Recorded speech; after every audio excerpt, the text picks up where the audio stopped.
pitcher with an occasional changeup to keep him honest.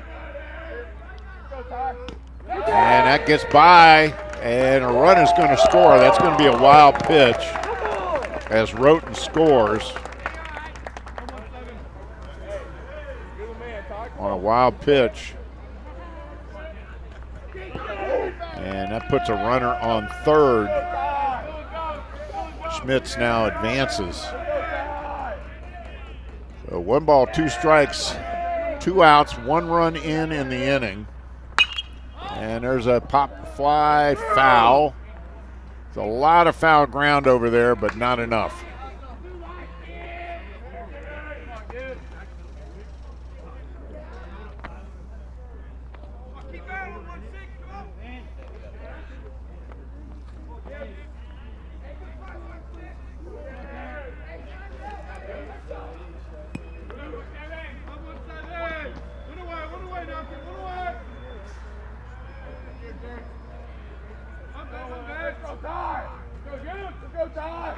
There's another foul off to the right side.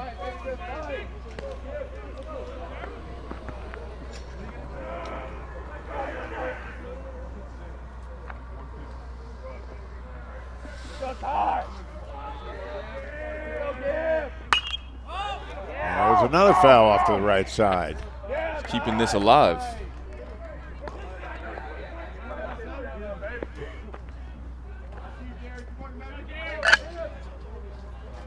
So Giblin fighting hard. He's a good, 339 hitter. 18 runs batted in, 4 homers. And a good on-base percentage at .430. There's a strike. Oh, right at Sawyer. Laser. Boy, he hit that one right on the screws, and perfect timing by Sawyer to end the inning. And so after 1/2 inning of play, the Lakers jump on top 1-0, courtesy of a wild pitch. And while we have some time here, we want to talk about a really, I got to say, historical occasion here for Montgomery College Baseball.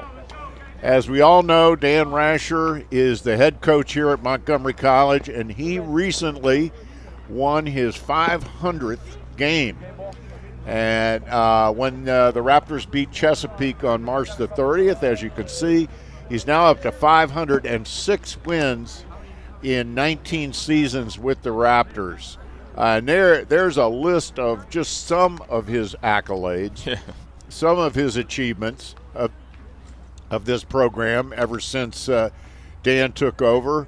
I've known Dan since the very first day he took over the program. One of the great guys, one of the all-time great coaches here at Montgomery College. And look at that record. 9 World Series appearances, runner-up in 2009, 9 Region 20 championships, 9-time Coach of the Year, and 2-time Maryland State Baseball Coach of the Year. So, there's even more. Oh, yeah, there's more.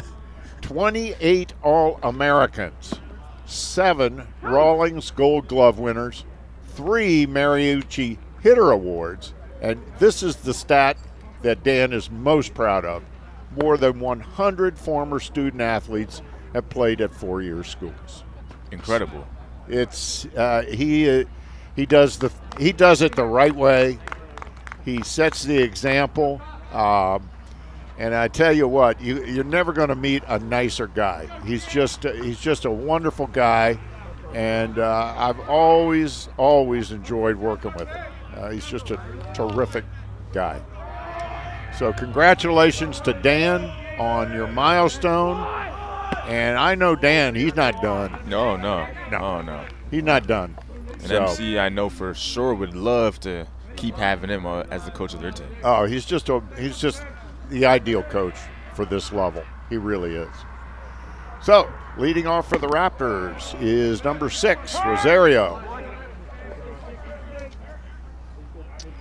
And Elias is a .320 hitter on the season for the Raptors.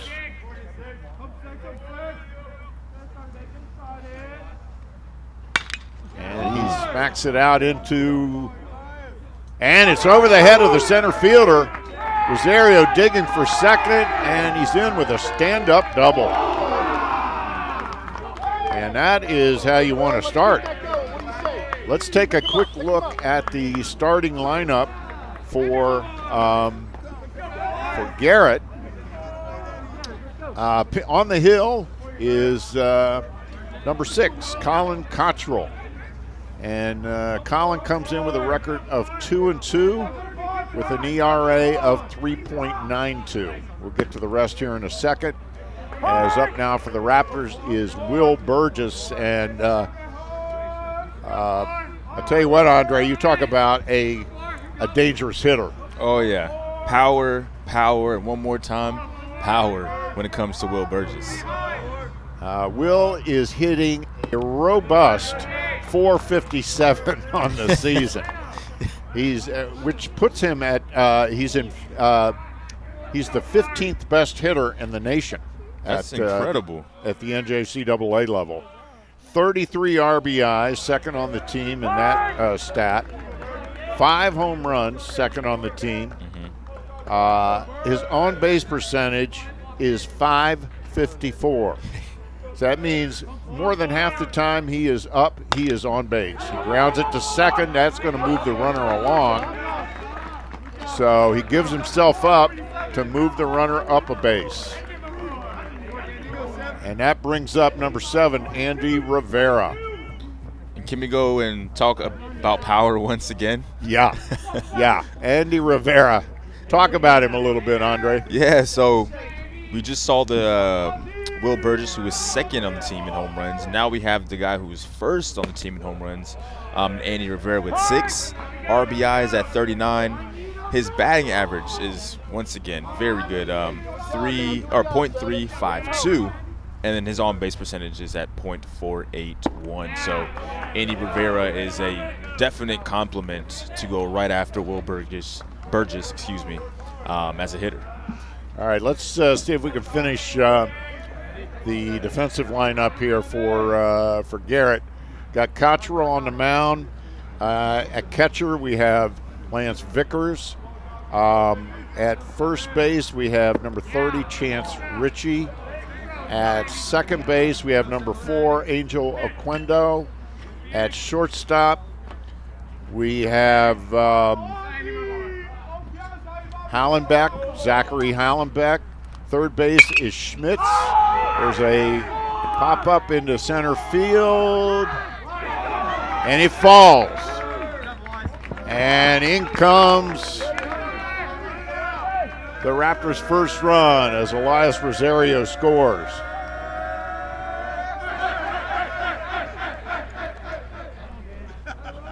So Rivera with a bloop single to center.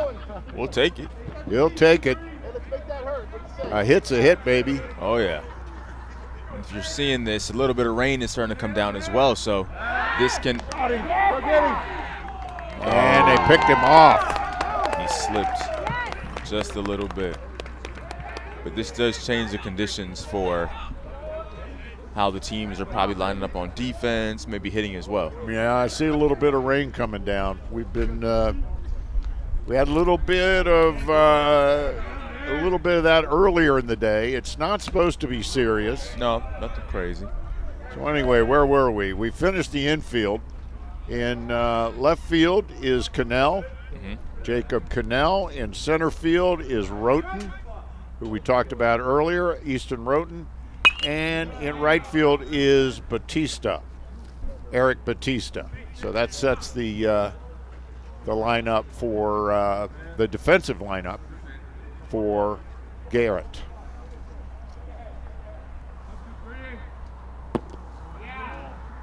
So 2 balls, 1 strike. And up for the Raptors is number 23, Van Rosenbaum. Van was a point guard in high school at Poolesville. Oh, wow. He gets a lot of that one, but right fielder Batista is under it for the out. So the Raptors do come back and tie it at 1. And After one complete inning of play, we're all tied up 1-1. We'll be right back.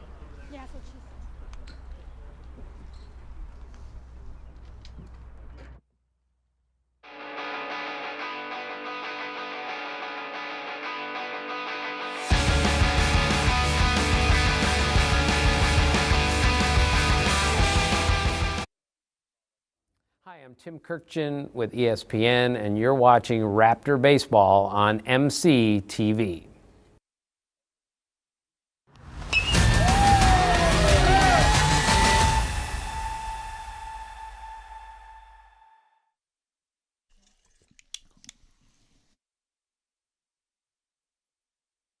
And welcome back to the Germantown campus of Montgomery College. Look at this beautiful drone shot of the campus. You can see on the left there the brand new bioscience building. In the center, that's the new student services building, correct, Andre? Yep, it is. And of course that globe, which is sort of emblematic of the campus, doesn't really belong to Montgomery College. No, but it is definitely something that is a staple for this campus. Oh, absolutely. It's talk about a marker. So anyway, up for leading off the inning is Hallenbeck.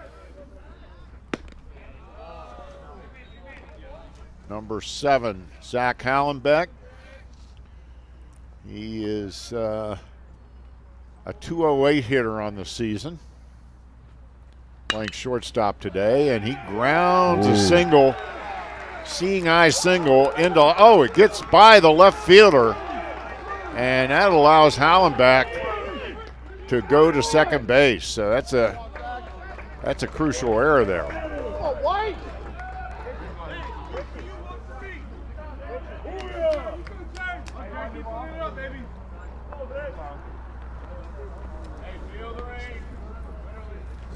And that brings up number 2, Lance Vickers.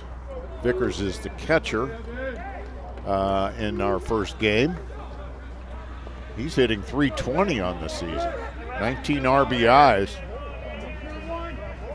So another dangerous hitter. Yeah, he's up there on the team in RBI. So yeah, he's near the top. About 3rd or 4th. Yeah. Yeah.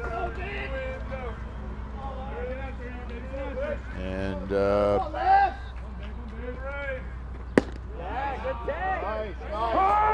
takes a strike, evens the count at 1 apiece. We're tied at 1. We're in the bottom of the first of a doubleheader. Both games will be 7 innings. Ooh. Of course, there is the 10-run rule at this level. If a team is ahead by 10 or more after the completion of 5 innings, then it's an official game. That's what they do at this level in a doubleheader situation. And he takes strike 3. What a pitch. Boy, that was a nasty one. He was frozen. And that brings up Chance Ritchie from Finzel, Maryland. If you know Maryland well, it's out there in the Western Panhandle, Finzel. Huh. Small town. I've actually never heard of it before. Well, you probably wouldn't. No offense to Finzel, Maryland, but the only reason I know it is I go through that route all the time on 68. Okay. 68 West. Plus, I have covered in my full-time days at Montgomery College. I covered some games out in Garrett. Okay. Very nice. Garrett, for those of you not familiar, is in extreme western Maryland, and it's right near Deep Creek Lake, which is why obviously the Garrett team is known as the Lakers. Not because of LeBron James, huh? No, has nothing to do with LeBron James or Jerry West or anybody. It's because they're right near the biggest lake in Maryland, one of the biggest lakes in the United States. So Richie. Yeah, Richie's he is actually the home run leader on their team, if I'm not mistaken. Am I mistaken?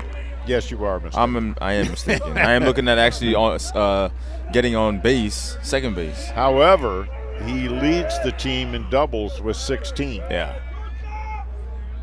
And he's got 26 ribbies. So it is continuing to rain, but not hard. And we're just hoping we can get both games in without any delays. And there's another line drive, and they double him off. Wow. Sawyer with the catch and the quick throw to Rosenbaum, who was covering short. So a heads-up play there by the Raptors, and that gets them out of that jam. That was a great defensive play. Outstanding. Excellent play there by Sawyer. Now Sawyer, for those of you familiar a little bit with Montgomery College, he will actually be the starting pitcher in the second game. But talking to Raptors head coach Dan Rasher earlier this week, he said, the kid can play second better than he says he's one of the best second basemen I've had. So he said when he's not on the mound, we're going to have him at second. So he's really helped solidify the infield defense. So do a little bit of everything. Yep. He's already made 2 fine plays in this game. Jumping up for that line drive in the first inning, and now creating a double play here in the second to end the inning. So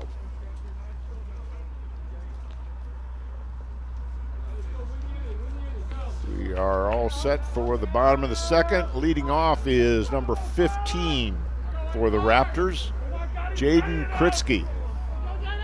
He's a freshman out of Vienna, Virginia. He's DHing in this game. He's having a little bit of a ankle issue, which is why he's DHing. But he's one of the better hitters on the Raptors team, hitting .284 and 29 ribbies. Yep. Tied for first on the team as well in doubles. Right.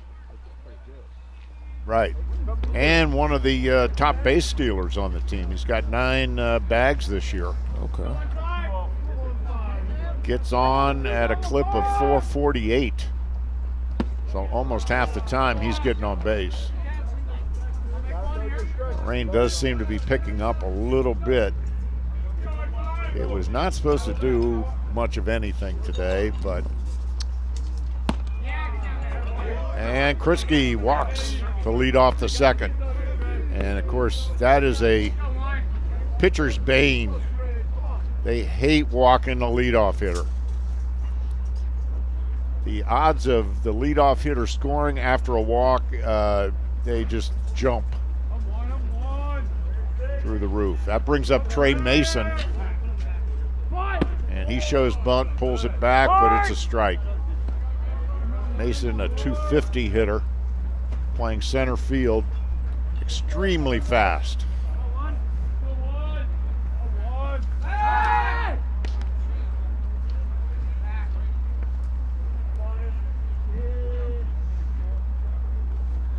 So what the Raptors need is for Mason to get on more often. He's hitting .250 on the season. Sharp single into left field. Kritzky has to stop at second. So, single for Trey Mason, and that'll bring up Logan Raftus. Logan is catching the first game. And Raftus is from Dartmouth, Nova Scotia. Wow. Got a couple of 2 or 3. There's a bunt. Great. Oh, beautifully placed. Throw to first. They got him. but both runners advanced. That was close. Very close. That was very close. But that's the first out of the inning. That was a beautiful bunt. Excellent job there by Garrett to get the out. I thought we were going to have a bases loaded situation. Yeah, but that bunt did set up the team to get him in position to score here. So we'll see what happens. That brings up Eddie Fry, number 12. Eddie is playing third in our opener. Got 2 runners in scoring position. He pops up, and it's out of play. Fry is a .229 hitter for the Raptors. 7 ribbies on the season. And that's low. Cockrell.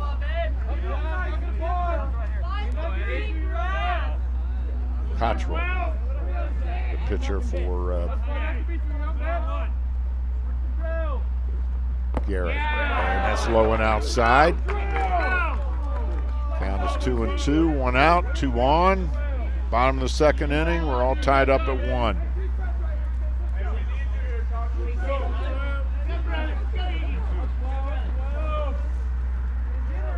As we said, Cottrell is 2-2 on the season. And late swing, he fouls it off. He's hanging in there. Got a 3.92 ERA. He has 1 complete game on the season. He's pitched 38 2/3 innings. And he went for the high pitch and struck out. That was a ball. So that brings up Sawyer. Derek Sawyer, who is the second baseman, made 2 fine plays so far today. He'll be starting the second game on the mound for the Raptors. So they really had not been hitting Derek because he's a pitcher, and at this level, a lot of pitchers do not hit. But Dan Rasher told me he put him in there, and he had a big hit in one of their most recent wins. So hitting .500. He doesn't have that many at-bats, however. But now that they've discovered what a wonderful second baseman he is, I have a feeling he's going to be out there a lot. He takes it high. Well, if he's healthy and he can do it, why not? 2 outs. Raptors would love a 2-out hit right here.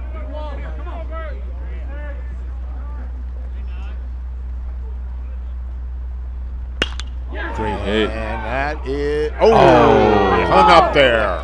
Thought it was going to drop, but it didn't. It stayed up, and Cannell made the catch, and that ends the inning.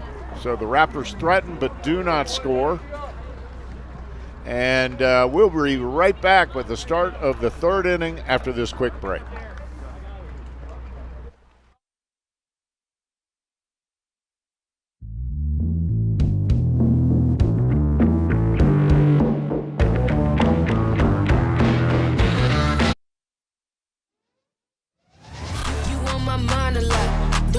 Time, what? I don't know how I got you in my pocket spot. Yeah, that's babe, need you every day. You like my oxygen, make it seem like the barging down. Got my heart no barging in, from the beat to the floor to the couch. Might wake the neighbors up, break you in and break you out. In the end, we gon' make the child. Then we gon' hit the show. Part 2, break you in, then.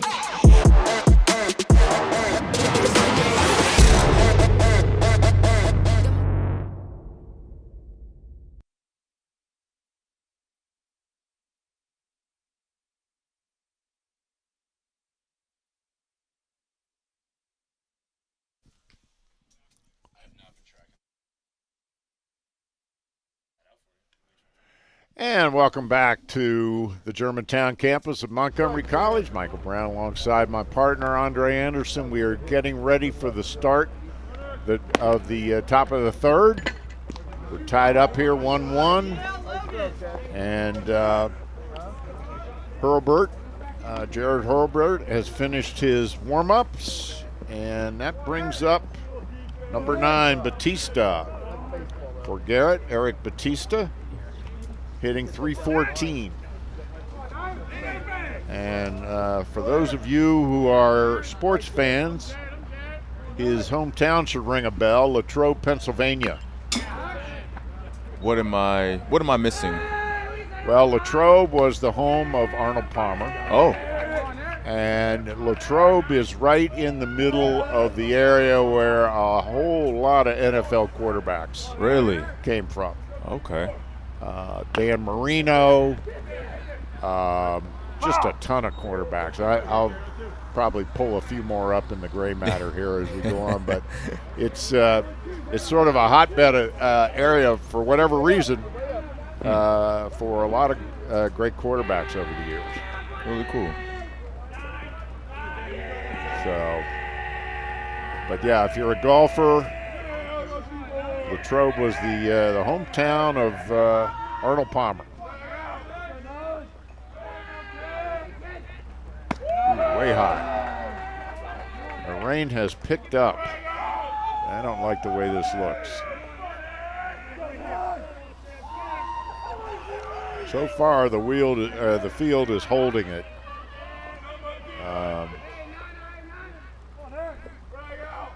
It's just sort of he hit it. So Batista takes his base.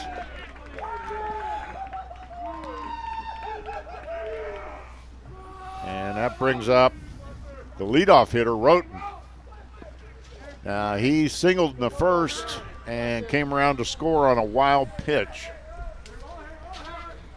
So Easton Roten, .364 hitter, out of Grantsville, Maryland. That's another little town in western Maryland that a lot of people don't know about. Yeah, I was going to say, I'm learning a lot about these different parts of Maryland today.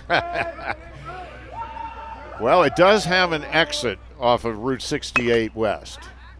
Okay. So, some of those little towns out there, they don't even have exits. You have to, jump off and then Swing drive around through some back roads yeah. to get to them. It's a beautiful, beautiful part of the state. It is the most sparsely populated part of the state. Oh, wow. Yeah. Give me a little Maryland geography here. Yeah, I like some this. Baseball. There you go.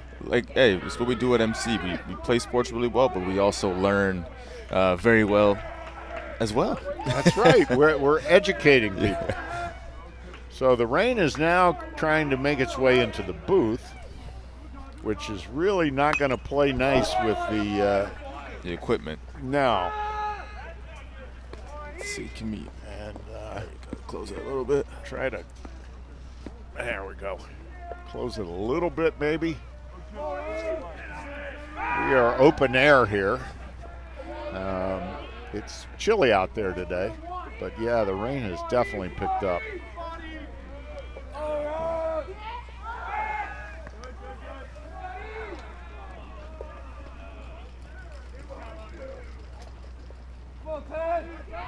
Okay. One thing TV equipment doesn't like is moisture.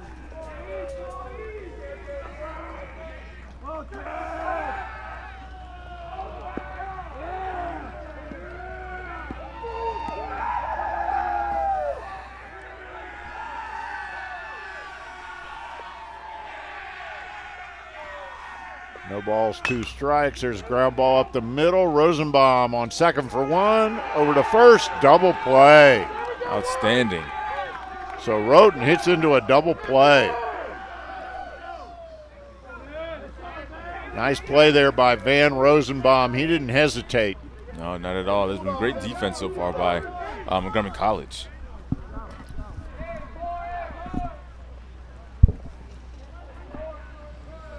So they're going to go through the baseballs this afternoon with this rain coming down.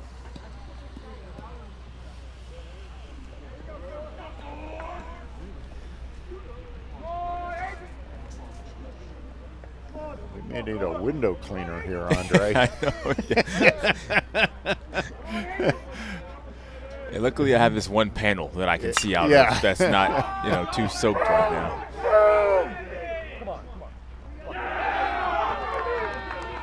And he fouled out. That was out of our view, but he ran over and grabbed it. So that ends the inning as Aquendo pops out to right field. And that ends the top of the third inning. And we're going to keep it right. Well, I'm not sure if we're keeping it right here or not. But that is the end of the top half of the third. And we're still tied at 1.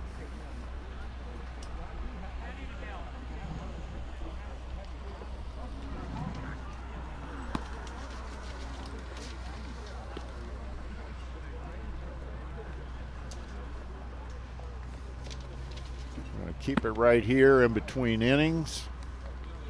That rain is a little more serious. We'd like nothing better than to see it come to an end.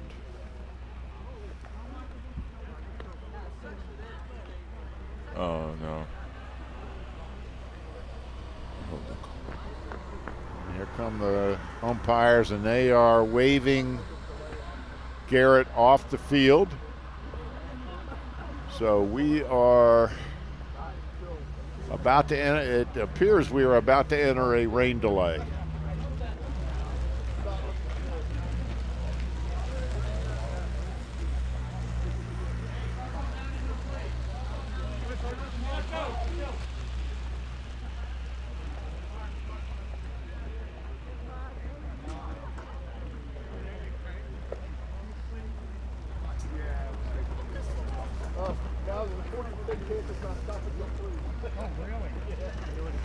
So Garrett is off the field.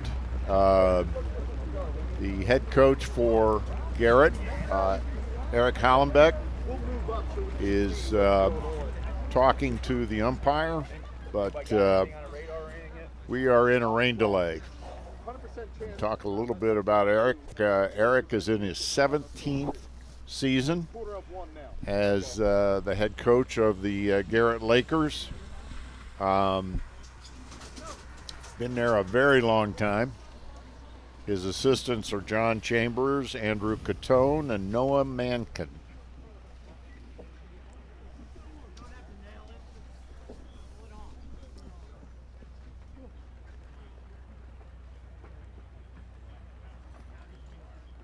All right, so we just heard from the production truck that the umpires have decided to stop the game for 15-20 minutes to see what happens with the rain, and they will.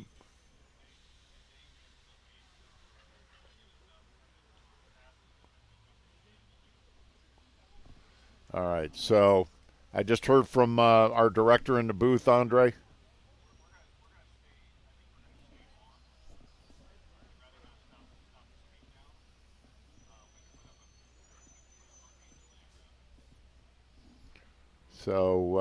So where we are right now, folks, is we are in a temporary rain delay. The umpires have notified both managers that they're going to give it about 15 to 20 minutes to see what happens with the rain. And hopefully it will end, and we'll be able to resume action. But we are in a temporary rain delay.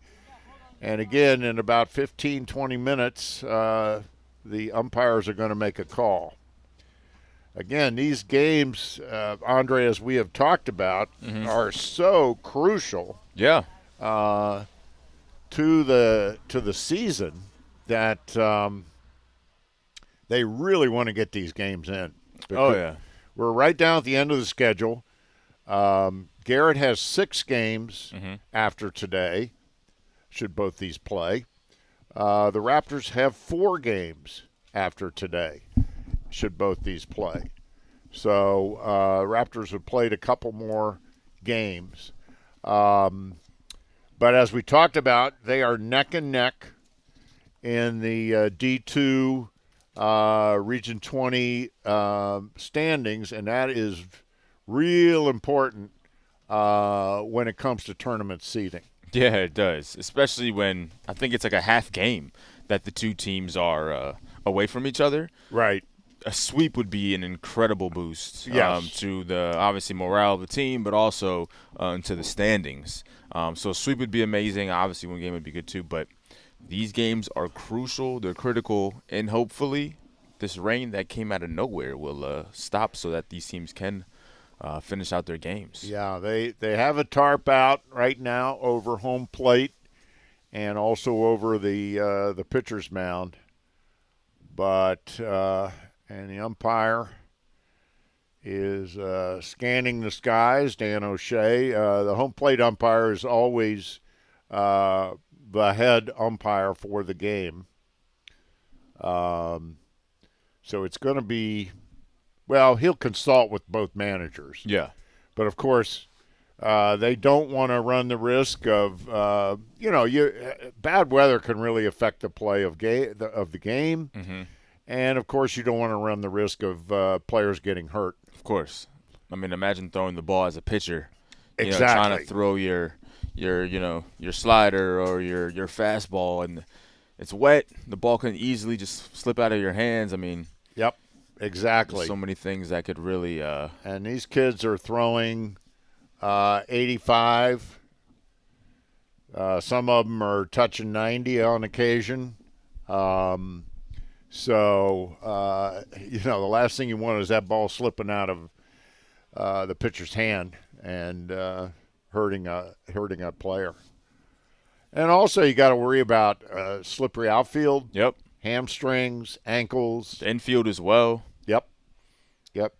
So we're going to hang here, but, boy, it would be very disappointing because, again, the importance of these two games. Our statistician here, Evan Brown, giving us a little update on Hurlburt.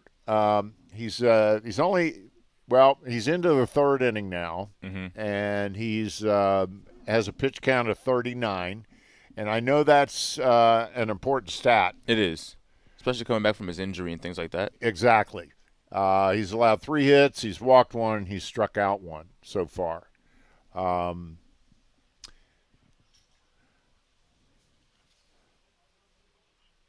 All right, we're going to take a quick break. We're going to be patient, see what happens with this rain delay, and we will join you in hopefully a very few minutes. But stick right here, folks, because we're going to we'll stay on the air until a decision is made, so don't go anywhere.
And welcome back to the booth here on the Germantown campus of Montgomery College. Michael Brown again alongside my partner Andre Anderson and our stats keeper Evan Brown. And we just wanted to give you a quick update on the rain delay situation. They are working on the field. The rain has slacked off considerably. It looks like there is going to be a window of opportunity to get this game in. We expect to have it be back underway in about 15 to 20 minutes. They're working on drying out a couple of the areas that got a little bit of extra rain, and the areas like the batter's box and the pitcher's mound. But the good news is, folks, it looks like we will be able to resume action. So stick with us. We hope to be back with you in 15 to 20 minutes.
And welcome back to the Germantown campus of Montgomery College. Michael Brown alongside my partner Andre Anderson, and we are going to play ball again.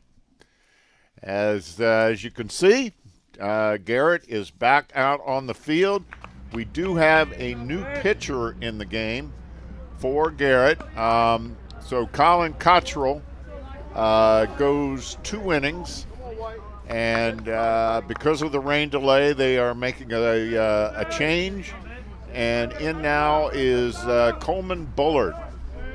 And Coleman, one of their top starters, he is 5-1 on the season with a 3.48 ERA and over 33 2/3 innings. So he is in there now, and he is facing Rosario for the Raptors. Rosario opened things up with a line drive double, and he eventually came around to score the Raptors' only run. So Elias Rosario, sophomore out of Lanham. 320 hitter on the season. Takes it low. So Bullard starts out behind. 3 balls, 1 strike. So we had about a 45-minute rain delay or so. It never really rained that hard. It was just sort of a persistent type of rain. So, so Rosario walks here to lead off the third. And that brings up Burgess. He grounded out his first time. This time he ropes a single into left field. So the Raptors are off to a good start here in the third. Rosario with the walk, and Burgess with the single to left. Or, I'm sorry, to right. Yeah, this is the power side of the lineup for MC. So good hit by Will, and Andy Rivera is up next. Well, Rivera knocked in the Raptors' only run with a single. However, he was picked off first. Swings through that one.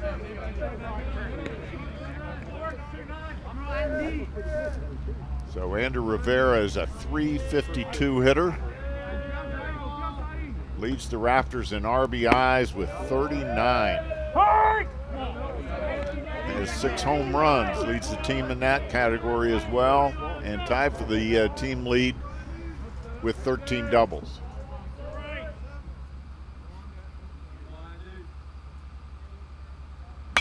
And a hard ground ball to second. Go to second for 1, but that's all they're going to get. That ball took a late hop. So that's a fielder's choice. Come on, let's do a job now. Let's do a job. Yeah, I wonder how the rainy conditions are going to, play a crucial part to the defensive play of each team. Obviously, with the field being more wet, it could maybe hold up the ball a bit. Maybe it'll make the ball skip a little bit. We'll see. And of course, as it goes through the grass, the player going to have to, the defender is going to have to deal with a wet ball or a damp ball anyway. Again, it didn't pour, but it was sort of a steady, persistent rain. There's a line drive, and it gets through. That'll be an RBI for Rosenbaum as Rosario comes in to score. That's his second score of the game. And so Rosenbaum with an RBI single to left, or to right.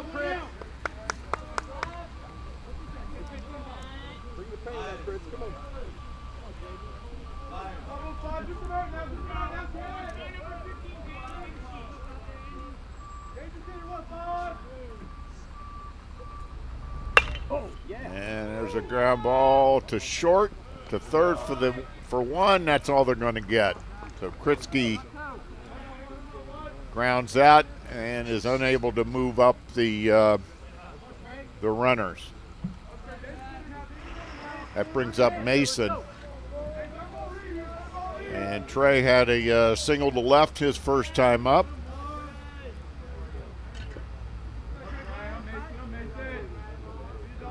Two outs, bottom of the third.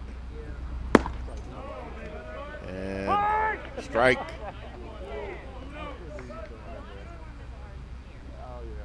It's turned quite chilly here on Windy Hill. And there's a pickoff attempt at second. He's back.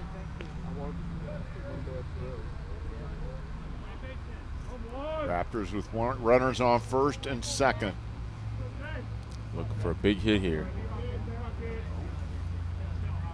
Mason 1 for 1.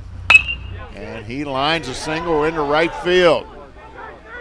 Here comes Rosenbaum around third, and he scores standing. And Mason goes to second. So Rosenbaum scored. Mason with the single to right, so he's 2 for 2. Having himself a solid day. Yep. Raptors now up 3-1. They put 2 on the board here in the bottom of the third. And that brings up Raftas, the catcher. And he takes a strike on the inside corner. Raptors with runners on second and third. Raftas would love to bring them in. Hitting 245 on the season. He had the bunt the first time up. Well, there's a liner right back up the middle. And that's going to score 2 as Raftas line one right through the box, right through the pitcher's mound.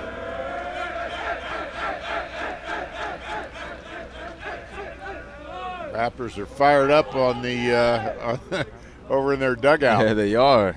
That rain delay sure did a number for them. I mean, they came out here with a lot of energy, and they're getting some people to home plate. It's a 4-run inning. And that brings up Fry. He struck out his first time up. So he's 0 for 1. And he takes it for a ball.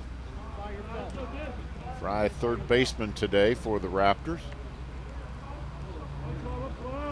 Raptors with a big 2-out RBI single. That's the kind of hit a coach really loves. 2-out single. Brings in 2. Raptors up 5-1.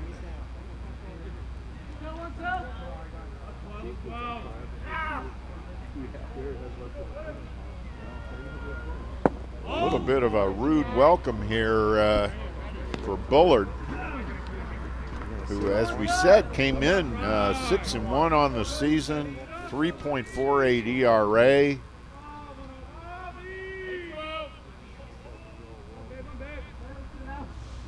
I'm sorry, make that 5-1 on the season. Still. And that was strike 3. Bullard thought it was strike 3. He walked off the mound, but it was only strike 2. He faked me out. Yeah, me as well. And that's outside. That plate is hard to see. It is.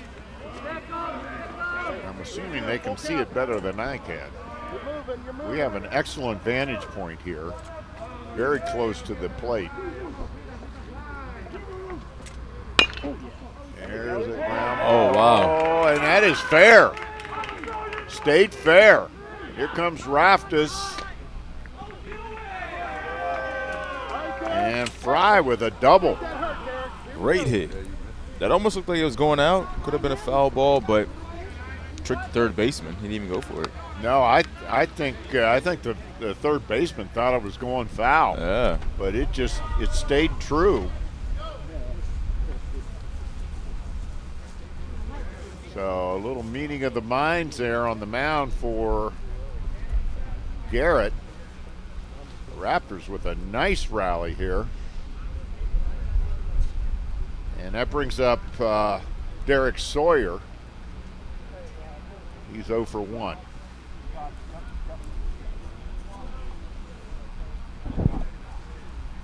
He lined out to left field. And should weather permitting, Derek Sawyer is scheduled to start the second game on the mound for the Raptors. He's a very versatile player. Can play infield as well as pitching. Do a little bit of hitting as well. He hit the ball hard first time up. We are told that the Raptors' Hurlburt, who started the game on the mound, will continue to pitch after the rain delay. We'll find out for sure in just a few minutes. But the Raptors still at bat. They'd love to keep it going. They're on second and third. So another opportunity here for the Raptors to pick up a little more cushion. Leading 5-1. There's a line shot to left, but right at the left fielder. Boy, Sawyer got a lot of that one. Hit it solidly, but right at the left fielder. He just had to take a couple of quick steps back, and he had it. We're going to take a real quick break. We'll be right back with the top of the fourth after this.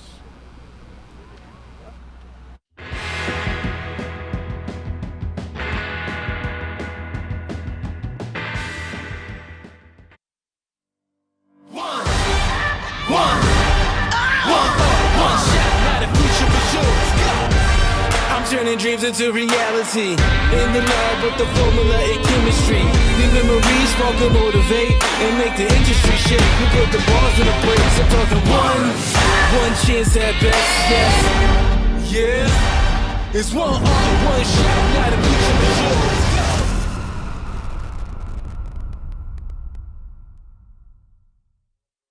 Back out there. We are back on the Germantown campus of Montgomery College, and as you caught me saying to my partner, Hurlburt is back out there, Jared Hurlburt. He started the game for the Raptors. It looks about as bright as it has all day. Reviewing his stats up to this point, Andre, pitch count of 39. Yeah, 39 pitch count, 3 hits, 1 walk, and 1 strikeout as well. And, of course, he allowed the 1 run in the top of the first. And it scored on a wild pitch. Yeah. So, so that brings up number 21, Schmitz. Schmitz had a double to left his first time up. That's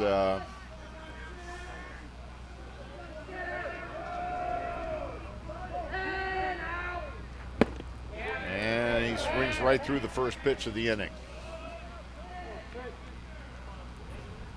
Colby Schmitz, he's one of several players on the Lakers team from Florida. They have Way up now, way up. they must have a connection down there, recruiting connection, because they have I'd say 6-7 players on their team from Florida at least. Yeah, and they have like about 5 or so players from the Jacksonville area.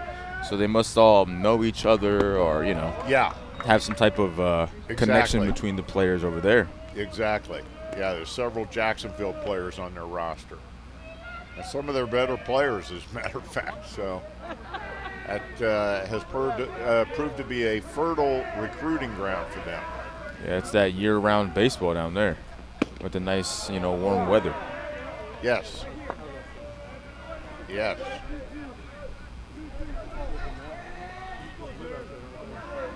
So,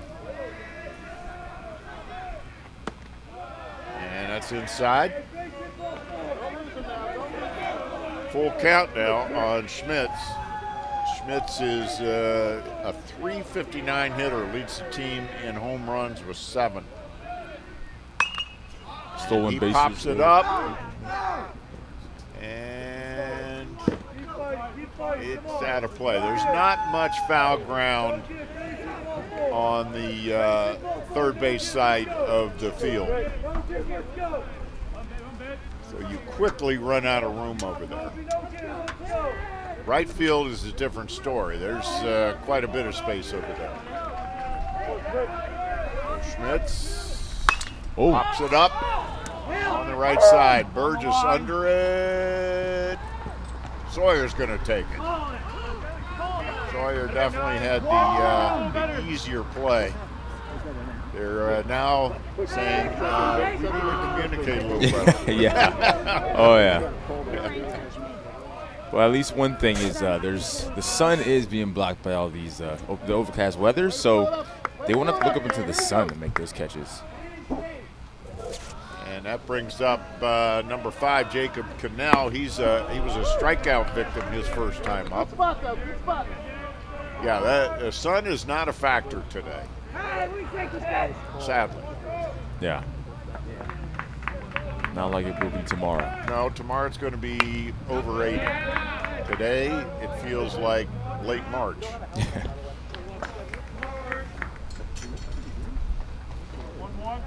But one thing, of course, as soon as I say it, I'm going to jinx this. But one thing for sure is, we started the broadcast by calling this place Windy Hill, which is what they call this ballpark. But today, wind has really not been a factor. No. Must have been not that bad. There it is. There's a nice strike on the outside corner. Right there, buddy. Right where you want it. Now, this place can be very windy. You can be down on the main campus, nice little breeze. Come up here, and it's a whole different story. There's a ground ball up the middle.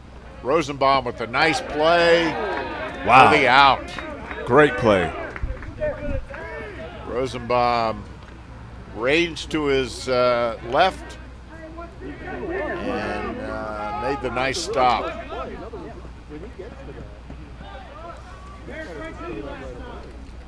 So 2 outs now. And that brings up Giblin. He lined a double. One more, 1-7. One more, baby. His first time up. I'm sorry. He lined out to second base his first time up.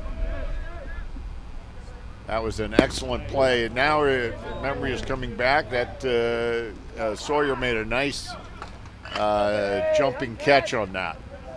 Timed it perfectly.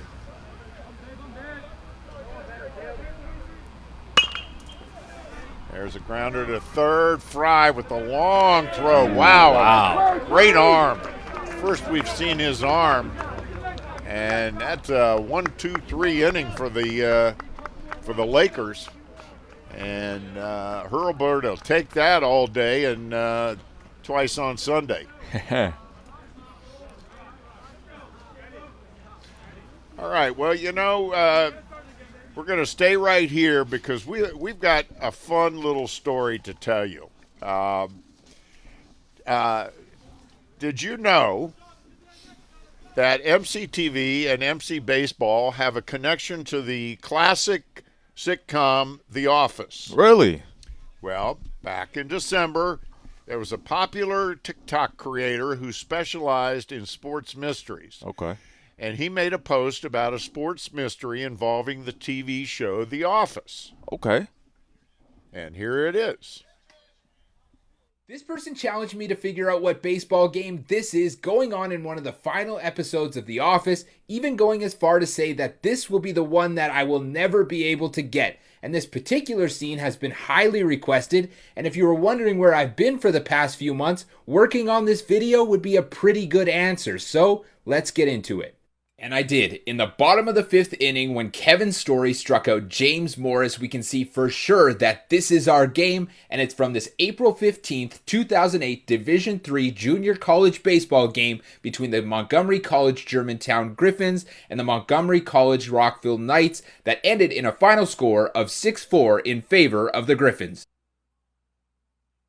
So, as he said, and you can see in the next to the last episode of The Office, season 9, episode 25, titled AARM, part 2. The Office gathered at a Scranton bar to convince the bartender to change the channel so that they can watch the premiere of a documentary about him. But the bartender says, everybody wants to watch baseball. And sure enough, they were showing clips of the MC Rockville, MC Germantown game from April 15th, 2008. Wow. Yep. Wow. And in that clip that was in the show, Rockville center fielder Kevin McTeague drew a walk-off Germantown pitcher Jose Sanchez. Mike Bachman was the catcher for Germantown. McTeague walked to put the go-ahead run at the plate, but Sanchez closed out the game with a strikeout, and Germantown won 6-4. Germantown third baseman Shane Ittenbach, remember him well, was player of the game. He was 3 for 5 with 3 ribbies and a double. That Germantown team that year went on to finish with the record of 31-10. They were the 2008 Region 20 champs, and which was one of 9 times that MC Dan Rasher has led MC to the region championship. And I was calling that game. That's how long I've been around. This was 2008, folks. Wow, that's incredible. There you are, and that was back in the days when Montgomery College had 2 baseball teams. They had a team here on the Germantown campus and a team on the Rockville campus. So we better get back to the game because stuff is happening as Will Burgess just bounced a single into left field. So, pretty cool story. And I remember when I first saw that on TikTok, I'm like, wow. That's amazing. Oh, look. Oh, there you are, Michael. There I am. Oh, wow. A slightly younger version. The same haircut, however. Here's some shots from the first game between Rockville and Germantown. This one was on the Germantown campus. The scene from the office was on the Rockville campus. But we remember this very well. And my partner that day was Sean Coburn. And everybody loves Sean. And Sean, of course, has a real love of engineering, for those of you who know Sean. He must be going crazy with the bridge collapse in Baltimore. There's a grounder. They got the out at second, but not the out at first. So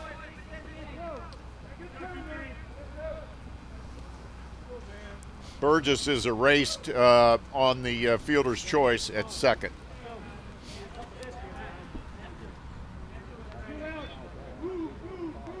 So that brings up Rosenbaum. He is 1 for 2. And here's the clip from The Office. We're going to go back to that for a second. That's Jose Sanchez, Mike Bachman, and that's the end of the game.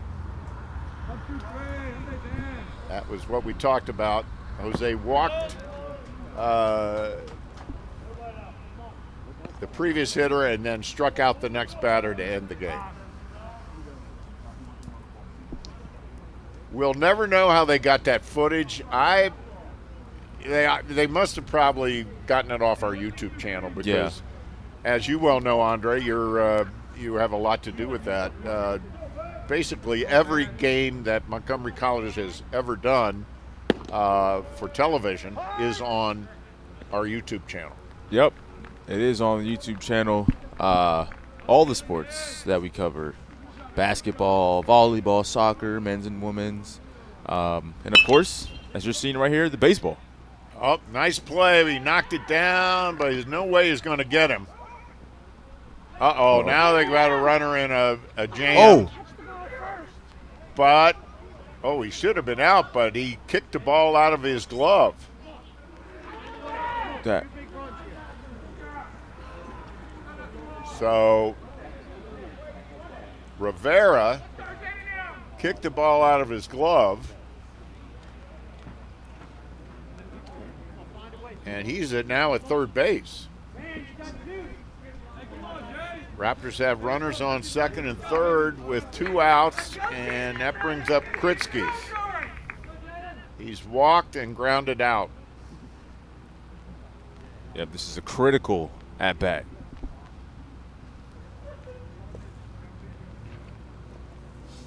Raptors up 5-1. We've resumed play after about a 45-minute rain delay or so.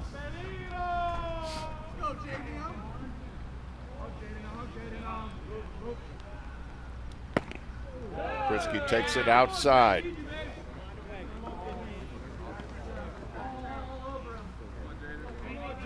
Kritsky, one of the more productive players on the Raptors, 284 hitter. Yeah, second on the team in runs as well at 43. And third in RBIs with 29. He's got 29 RBIs on 37 hits, so that is very productive. Hits it deep to center field. Center fielder is back and pulls it in over his shoulder. So nice play by Roten on a long fly ball by Kritsky, and that ends the threat and the inning. And we're going to take a quick break. We'll be right back after this. Career success starts at Montgomery College. At MC, you can prepare for a rewarding career in these exciting fields. And if your goal is earning a bachelor's degree, starting at MC is a smart choice. MC's award-winning team supports you every step of the way, with advising, tutoring, and career preparation to help you make your move. Join the thousands that are getting the education they need to succeed at Montgomery College.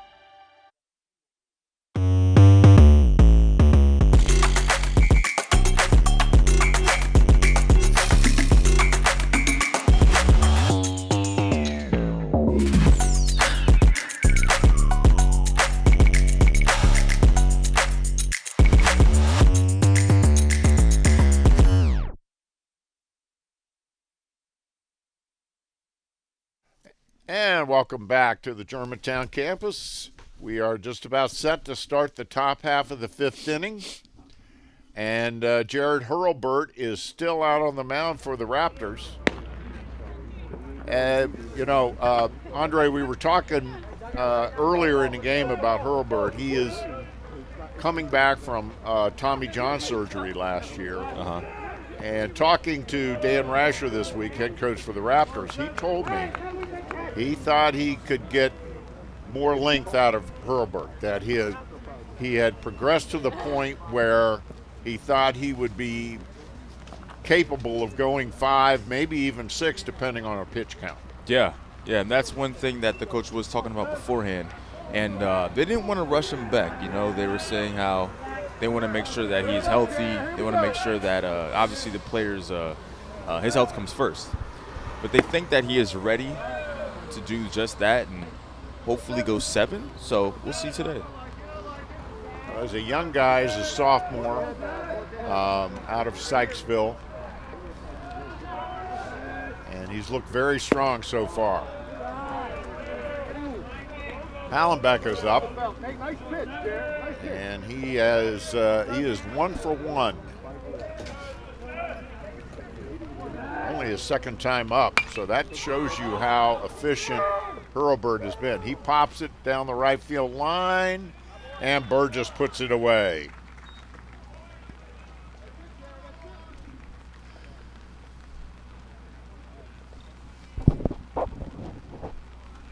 So that'll bring up Vickers.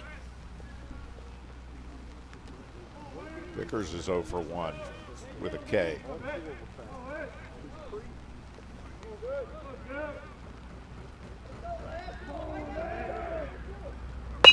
Ground ball right back to Hurlburt. He knocks it down. He's still got time for the out. It was a great defensive play by the pitcher. A little bit of a hockey goalie stop there. He's smiling, so he must be okay. The home plate umpire, Dan O'Shea, is confirming that. Good, 1-7. And that brings up Richie. He's 0 for 1. He lined out to second base, actually lined into a double play. There's a bouncer up the middle. Rosenbaum gathers it, throws to first, across his body. Nice play.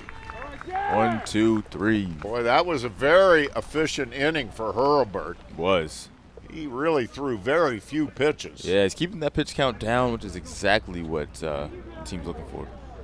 So he sails through that inning, 1, 2, 3. And we're getting ready to move into the bottom of the 5th. Again, these will be 7-inning games. We're hoping to play a doubleheader here today. We're going to take a real quick break. We'll be right back. Whoa. Who knew I would make it this far? They hated, they never believed me. Yeah, I would never drop the ball. I know I make it look easy.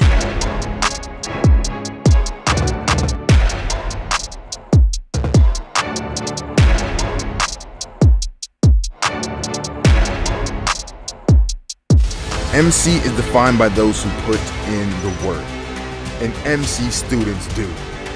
We don't just begin to be inspired by those students after graduation, they inspire us every step of their journey.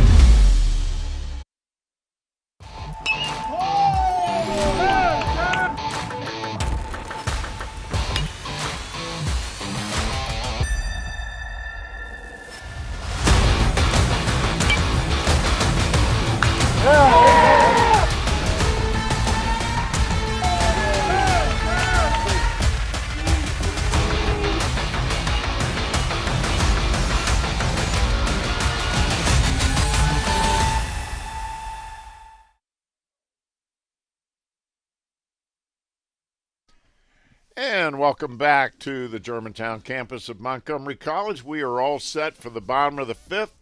Raptors on top, 5-1. Let's get it started now. And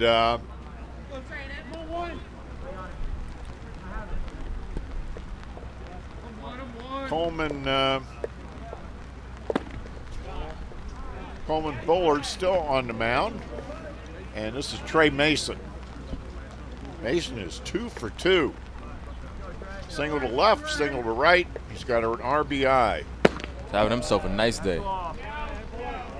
Very productive.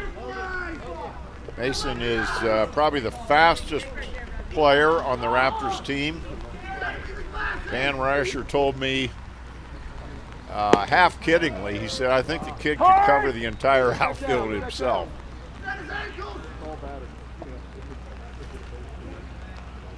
He's a freshman out of Germantown. He is a hometown kid. Grounder is short, gathers it, and he almost beat it out. Allenbeck didn't have any time to waste with that throw. Come on, Raffy. Get it started now, 2-5. And that brings up Raftos. Raftos had a big hit last inning, or 2 innings ago, rather. 2-out RBI single to right. And he's 1 for 2. He bloops it out into, but it doesn't make it into the outfield. Gathered in for the out.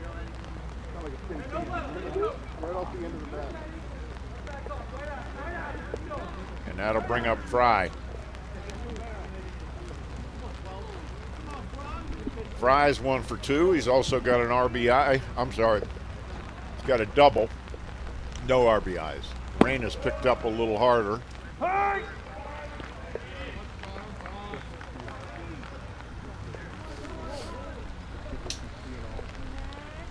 it would be an official game at this point because it's a 7-inning game and we are in the bottom of the 5th. So it would be an official game should the rain stop play.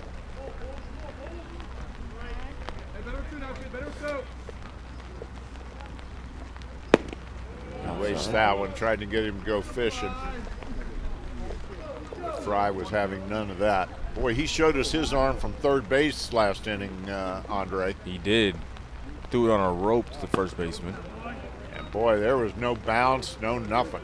I mean, that was a heck of a throw.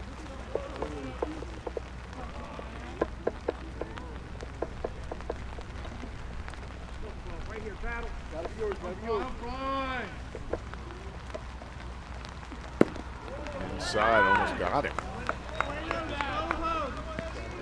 Full count. 3-2, 2 outs. Nobody on for the Raptors. Bottom of the 5th inning. Whoa. And he hit him. Well, he can't. The last pitch came in tight. Oh, yeah. Right in the back. And that one smarts. You're going to have to get that one rolled out later. Oh, yeah.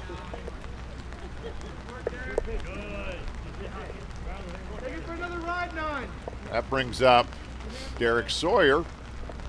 And during the rain delay, Derek came into the booth and was chatting us up a little bit. Yeah, seems to be a great guy. Really nice young man. Enjoyed talking to him. Very personable. We also got to check out one of their the newest feature that they are implementing on the team, which is like this watch contraption. What is this now? It's called Game Day something. Okay. And he singles right up the middle.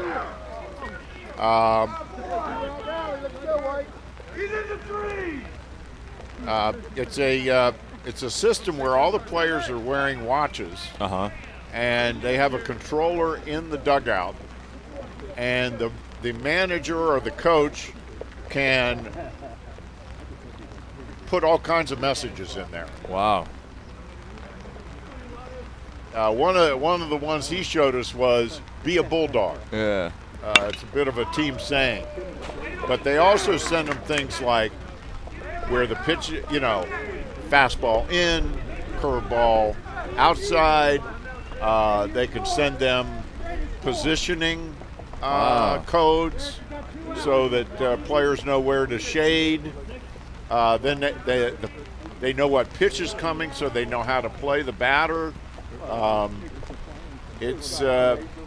Dan Rash was telling me about it. He said he loves it because it really speeds up the game, and you're not worrying about somebody stealing your signs. Yeah. Oh, yeah, that is also a good point as well. Yeah. But it does show you the technology in sports are really starting to come together. Right. The innovation is really starting to, move forward, which is really cool to see.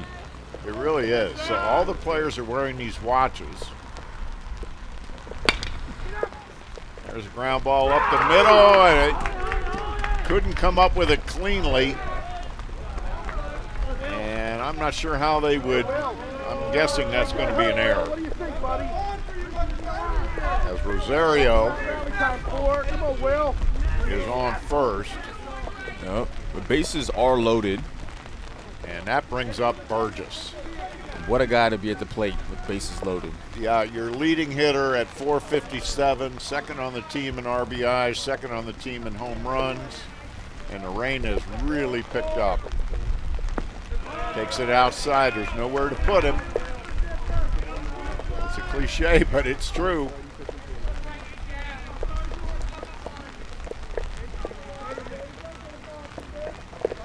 He is 2 for 3 on the day. He grounded out his first time up, but he singled each of his last 2 times up, and he scored back in the 3rd. Will Burgess out of Ashton, Maryland. He does some pitching for the Raptors as well. Ooh. Swings right through that one. He wants that one back. So he's behind in the count now at 1-2. Sacks are full of Raptors. Outside. Wide. Tried to get him to chase. Go fishing? Yep. Nothing on the line there. Left-handed batter. Not many of those in this game. Bullard now with a way out. High and outside. He's run the count full. 3 balls, 2 strikes, 2 outs. And the sacks are full of Raptors. Big moment here. And he struck him out. That was a big strikeout for Bullard, and now the umps are going to have a little conversation. And body language tells me this one might be going into the books. We'll see. He's over in the home dugout. The Raptors have not gone back out on defense, and as a matter of fact, they're going to get the tarps.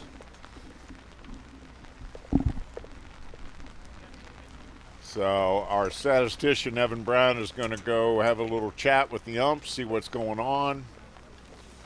Doesn't look too good, but no, at the moment it doesn't look very promising. Again, the weather forecast coming into today wasn't particularly worrisome. I didn't see rain for more than 30 minutes today. It was supposed to be a very light, almost inconsequential rain, just enough to make the green film on your car look even worse. Yeah. Meanwhile, we just had a visitor in the booth here, the size of a silver dollar. It's a big old bumblebee. Yeah, let's hope that bee does not come into the booth, because if so, I'll be leaving. That was a very fat bee.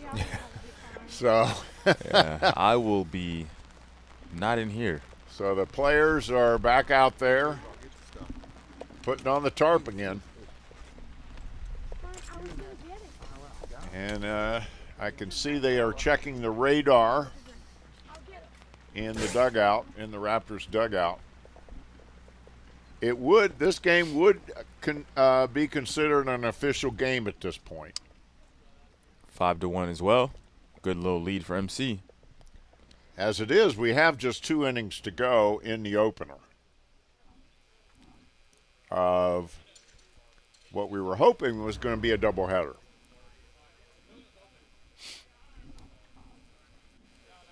Now, the one thing I haven't seen is the head coach for Garrett join the conversation. But as a player, though, stopping, starting. It's not good, is it? No, especially when you get warm. And then the thing is, it's not that warm outside. So once you do get warm and then your body kind of like settles down, shuts down a bit in the cold, and then you got to start back up quickly, that isn't something that you necessarily want to do. So I could see it being a little bit of a problem for the players, but they're young,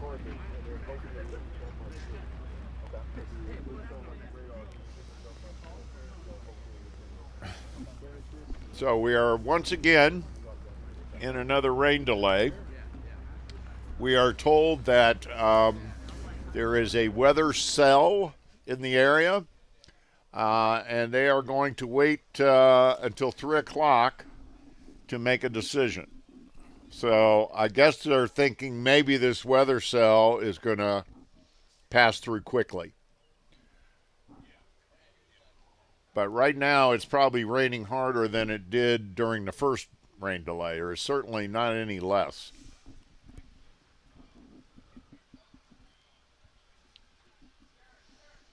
So,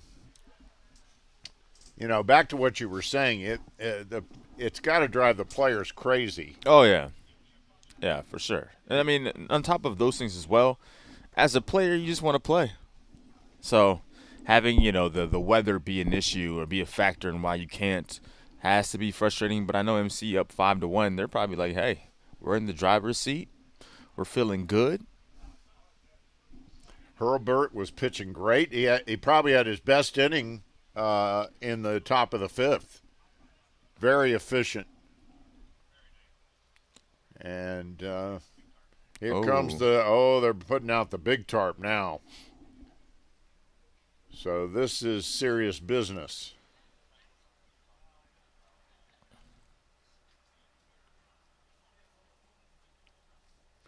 Well, you know, and Andre, as you can see right here, when you're an MC baseball player, you're more than a player. Oh, yeah. It looks like you have 2 jobs out there. One to play and the other is be part of the grounds crew.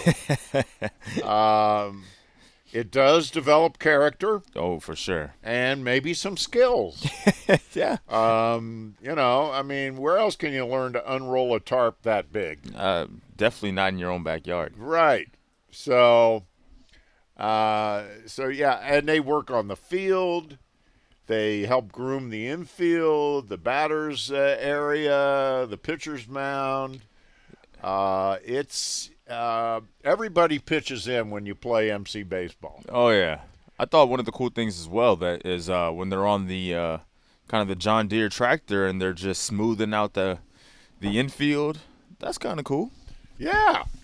So, you know, and of course, the head coach, Dan Rasher, sets the example. That guy is maybe the hardest working guy I've ever met in my life. He is constantly out here working on this field. I can remember in years past where my co-producer at the time, Scott Youngblood, and I would say, there's no way they're going to play. You know, because it had poured on a Saturday or whatever, and we were supposed to play the next day. And we'd come out here, and Dan would be out here before sunup with pumps pumping water off the field, you know, soaking wet. But we got a lot of those games in the old days. Yeah, that's dedication right there. And that results 500-plus wins. I mean, oh, yeah. That's what goes into it, you know. He's a hard worker. So, you know, but there have been many of the time, and he'll come out here on weekends, you know, if they're not playing. I remember his battle against the Geese a few years ago.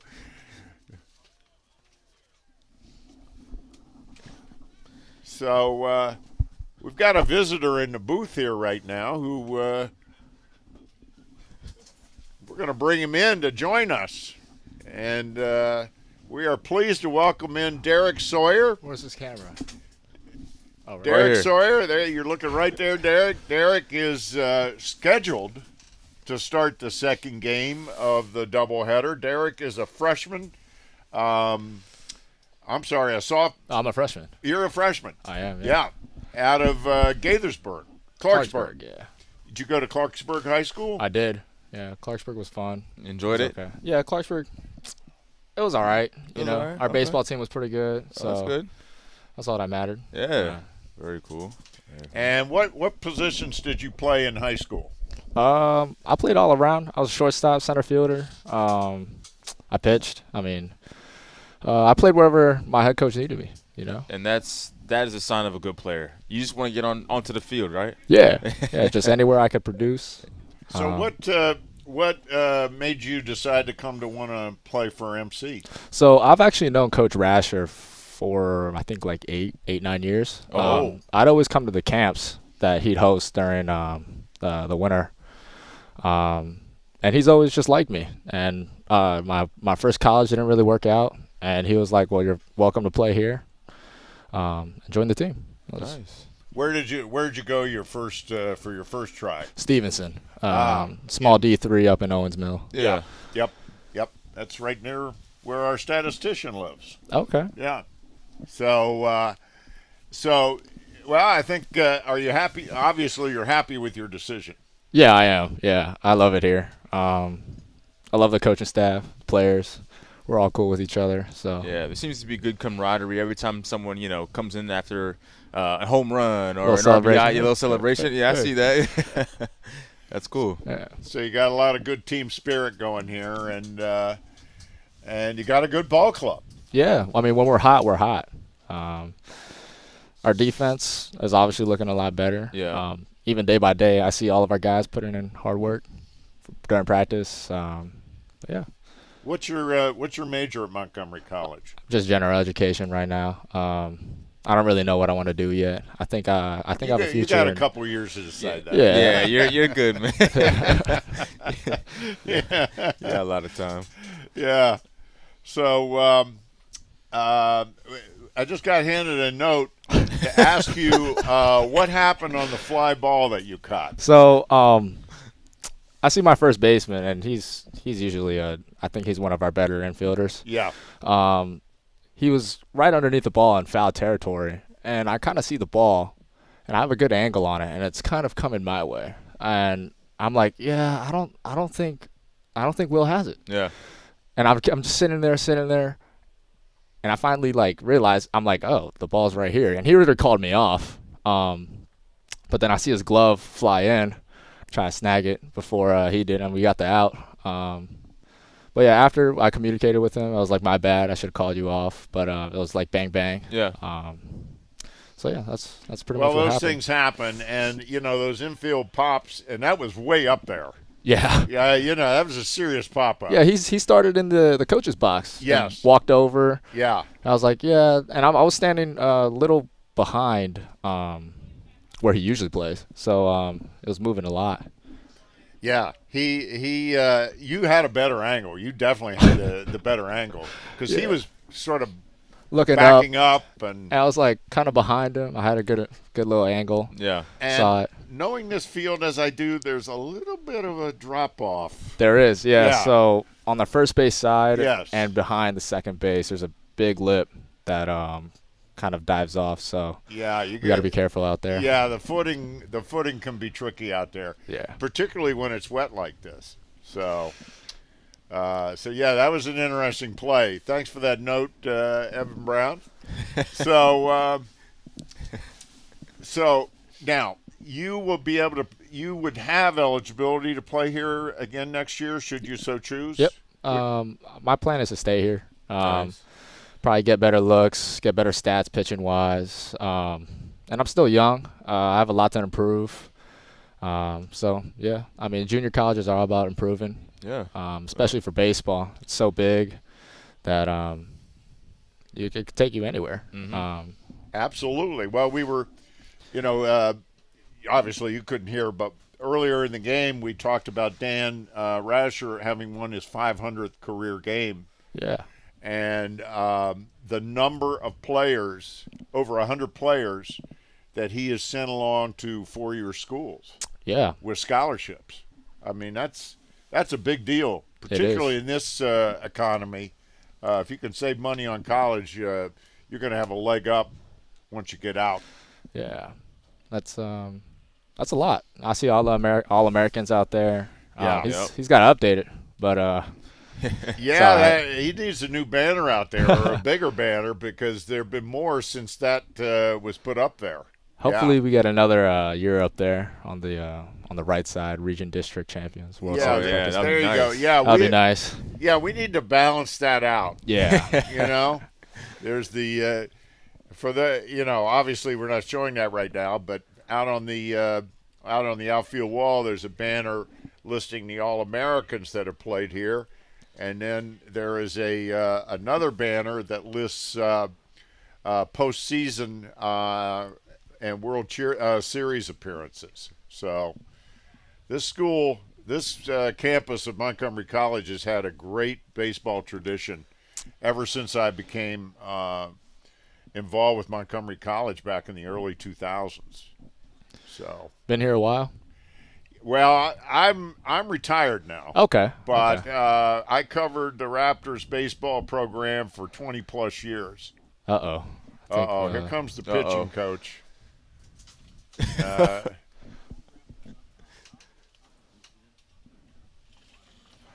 All right, Sounds Derek, it looks like you're needed in the dugout. Thanks so much for joining us. Yes, sir. Thank you. We appreciate it. Pleasure meeting you. My sliding. I'm hooked. Your sliding glove. You don't want to mess that pitching hand up. Take care. Take care of yourself. Yeah. We hope we get to see you play in the second game. I hope so. Yeah. I hope we don't get rained out. Let's hope. Hey, good job.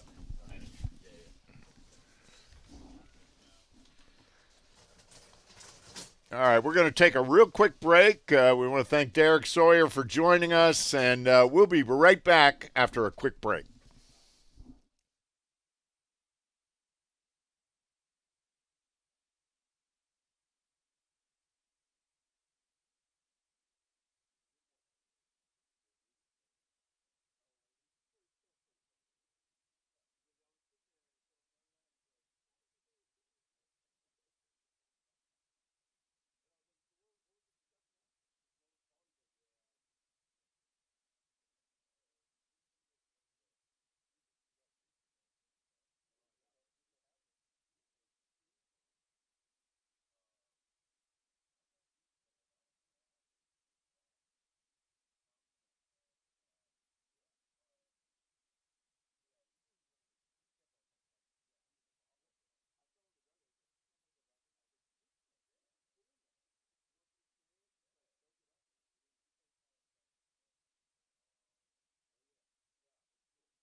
EchoStar and Montgomery College are on a mission to craft a framework that enriches the lives of MC students, propels EchoStar's business units forward, and leaves a lasting impact on the community. This partnership is more than just a connection. It's a bridge to a local workforce of skilled talent. Imagine expanded educational pathways, mentoring opportunities, guest lecturing, internships, and paid work assignments. Hughes, a global connectivity leader and wholly owned subsidiary of EchoStar, commits to shaping the future by supporting students' educational journeys. Montgomery College, a beacon of educational excellence, aims to become a national model for student success. Join us as we economically support students, ensuring that education reaches all levels. Engage with us in the fields of engineering, business, manufacturing, and IT. Together, we're not just preparing students for the future, we're shaping it. Montgomery College and EchoStar, building a brighter tomorrow, today, where community meets innovation and academia meets industry.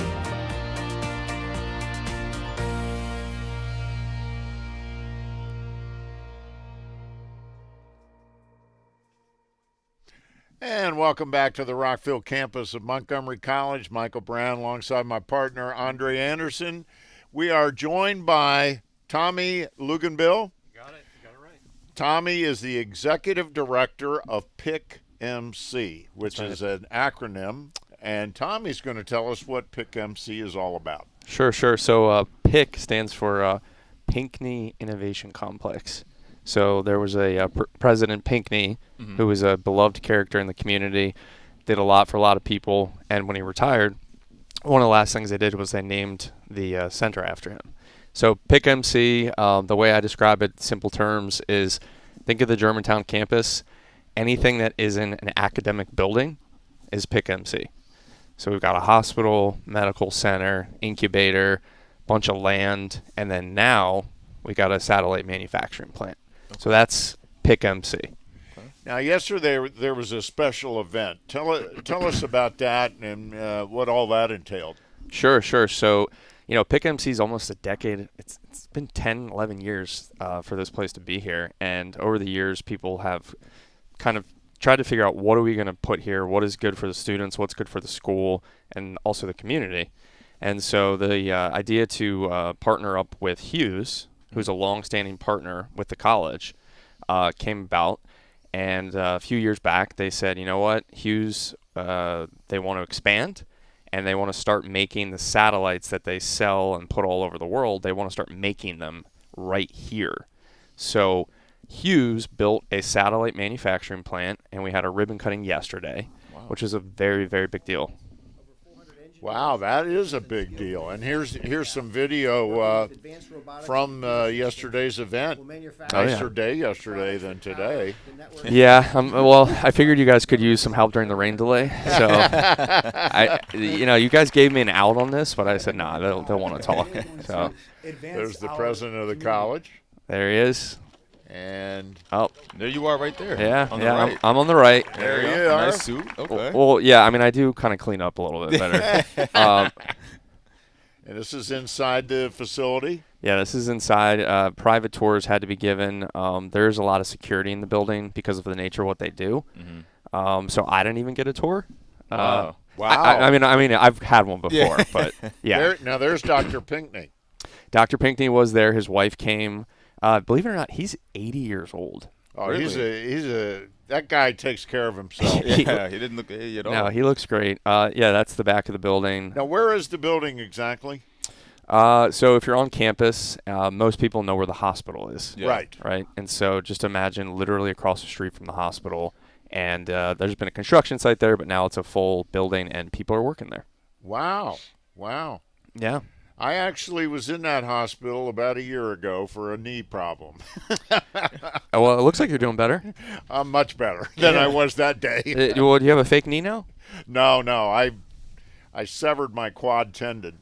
Oh, my gosh. And went to they took me to Holy Cross because that was the closest That was the closest spot to where I live. Yeah, well, I mean, I have a fake elbow, which I think I don't know if I put that in the showrunner, but yeah, I've got a fake elbow because of baseball, so that's why I asked about your knee. Yeah. No, mine was purely clumsiness. Okay. So okay. It happens to the best of us. Okay. So you do have a baseball background, I understand. I do. Well, I wore my high school. I don't know if you guys can see. What is that? It's a Richard Montgomery High School baseball. Oh, okay, wow. Yeah, it's been 20 years. Yeah. And it still fits. Huh? Well, that's pretty good, right? Yeah, it's still not bad. It didn't fit like 5-6 years ago, but I've lost a lot of weight in the last few years. So okay, there you go. But I'm not gonna lie, it actually smells terrible. No, that was the smell that I'm just kidding. Yeah. No, I mean it's like when wrestlers go to like cut weight, and they have to wear. That's kind of what this is. I always start sweating, so I might throw it in the wash after this. So tell us a little bit more about maybe what's on the horizon for Pick MC. Yeah, sure. So that's the number one question that I usually get. The way that I answer it is like this. So the first anchor tenant was a hospital, medical center, incubator, now a satellite plant. And so the answer that I like to give is, first, I want to make sure that they're happy. Yeah. There's a lot of things that we can do with them. Yeah. We need to make sure that the students are actually getting apprenticeships and jobs going literally like right next door. They can be taking their classes and walk across the street. After that, there are no shortage of big companies that call in a given week and say, hey, we heard you have a lot of extra space and maybe there'd be some interest in building another building. Probably something in the manufacturing space, if I had to guess. That seems to be something that we're really short on jobs with in Maryland, is actually in all of America. So I think that's where we're going to go, another manufacturing plant. Now, this new satellite facility, how many people work in there? So they don't will work in there. Yeah. So no. So the cool thing about this ribbon cutting is the ribbon was cut after the building was up and running. So give or take, because Hughes gets mad at me when I give specific numbers. Yeah. Okay. Because they always say, well, it could be more, it could be less. It's about 400 to 500 people. Wow. Every single day. Wow. Yeah. And students are getting experience over there, or will. Well, so what's interesting is I've come to find out that without even knowing about these partnerships that were being formed, students were just getting jobs there. I just got a note from a guy yesterday because of the ribbon cutting. He started here, worked over at the Hughes right near campus, and now he runs the Chile division, so the country of Chile. And so he went from Montgomery College Germantown to run all Hughes operations down in Chile.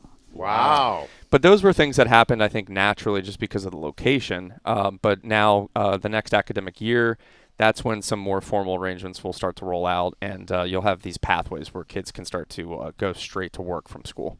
That's incredible. Yeah, it's cool. Incredible. And I think you went here too, right? I did, yes. 2013. Yeah. Baseball? No. Soccer. Okay, He's nice. a soccer guy. But I love sports. We're converting him to other sports slowly but surely. I'm people watch the news religiously. Yeah. I am like, I wake up, ESPN, I check on my phone. I mean, Yeah. So I see it all. Yeah. A little bit of it all. Well, I'm surprised you guys aren't watching the draft right now. Well, I watched the first 2 rounds. Yeah. Baltimore? Oh, yeah. Baltimore? There you go. All right. Baltimore guy. Okay. Well, I'm a Washington fan, so unfortunately for me.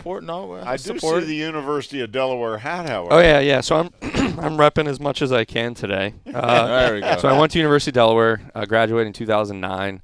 I was there when Flacco was there. Yeah, well, no, it was fun when I was there. Joe Flacco was great. My college roommate was the punter, so he was friends with Joe Flacco.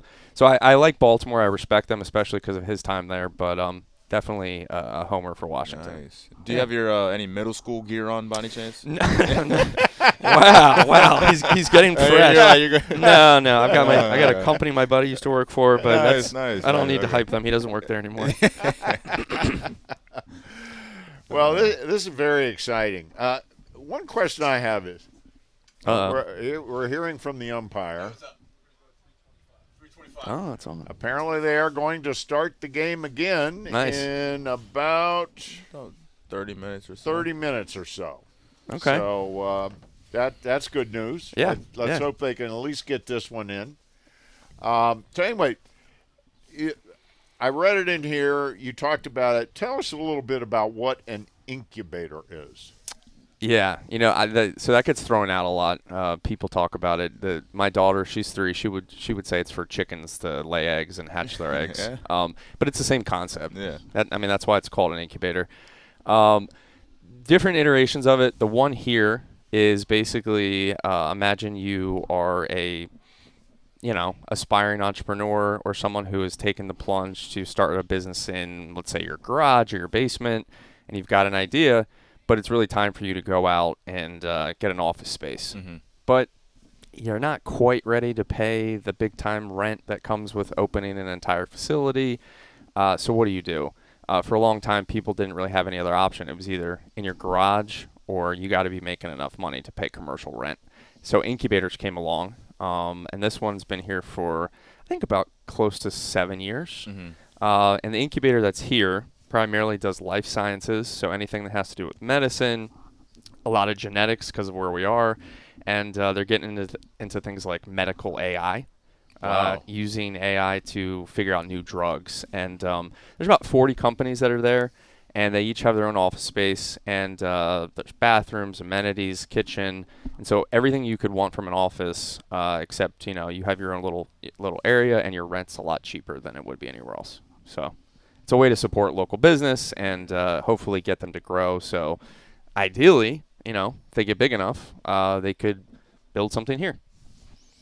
Now, do MC students, any of them end up over in the incubator working? Yeah. Well, so some of them get like part-time jobs, but a lot of them end up when they want to start a business.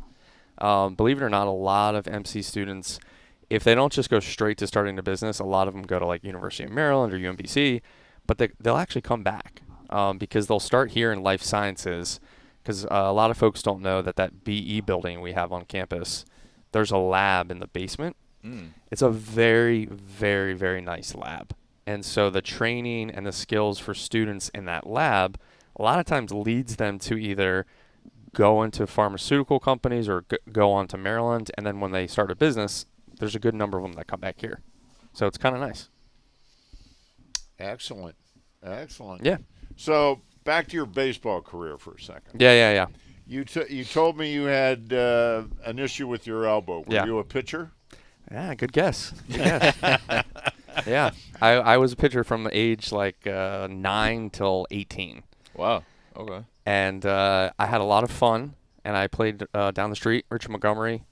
The problem was I played too much, and I think now it's a lot better. A lot of these students probably know about the proper rest that it takes for your arm, the proper mechanics. I was very tall at a young age. I was 6'4" at age 13. Wow. Yeah, so naturally. Well, that's the other thing. Your ligaments and joints, and they just haven't fully matured. Yeah, they just didn't mature, and I was playing on 3 teams at once, and it is what it is. I used to my big fish stories. I used to just go to football fields and see how far I could throw the ball. And I would just try to throw it from goalpost to goalpost. Wow. It was fine at the time because I was like, oh, this is great. And, looking back, I should just probably have given myself proper rest and treatment. But hindsight's 20/20. I loved every moment of playing. I don't actually have full Tommy John surgery. I have kind of like a mesh patch that kind of patched my ligaments together so that they could come back and fuse together naturally. Wow. Yeah. I actually never heard of that before. Yeah, well, hopefully it's still around. I don't know if I was an experiment or something. But test it on this guy. Yeah, I mean, I'm fine now. Yeah, I'm fine. It's great. Yeah. Well, it's I was talking to the Raptors pitching coach before the game, Vince Capozzi, and Vince is I don't know if you know Vince, but Vince has been in pitching for a very, very long time. And Capozzi, I'm sorry, Vince. And he was telling me that, he has taught and trained pitchers for, I forget how many years he said, well over 20. And he said the science has come a long way. They now understand about how things have matured in a pitcher's arm. Yeah. And, for example, the Raptors have the starting pitcher in Game 1 today, Hurlburt. Okay. I don't know if you saw any of his pitching, but he had a Tommy John last year. And he's already back? And he's already back. Yeah. And he has a less than .50 ERA. Nice. Yeah.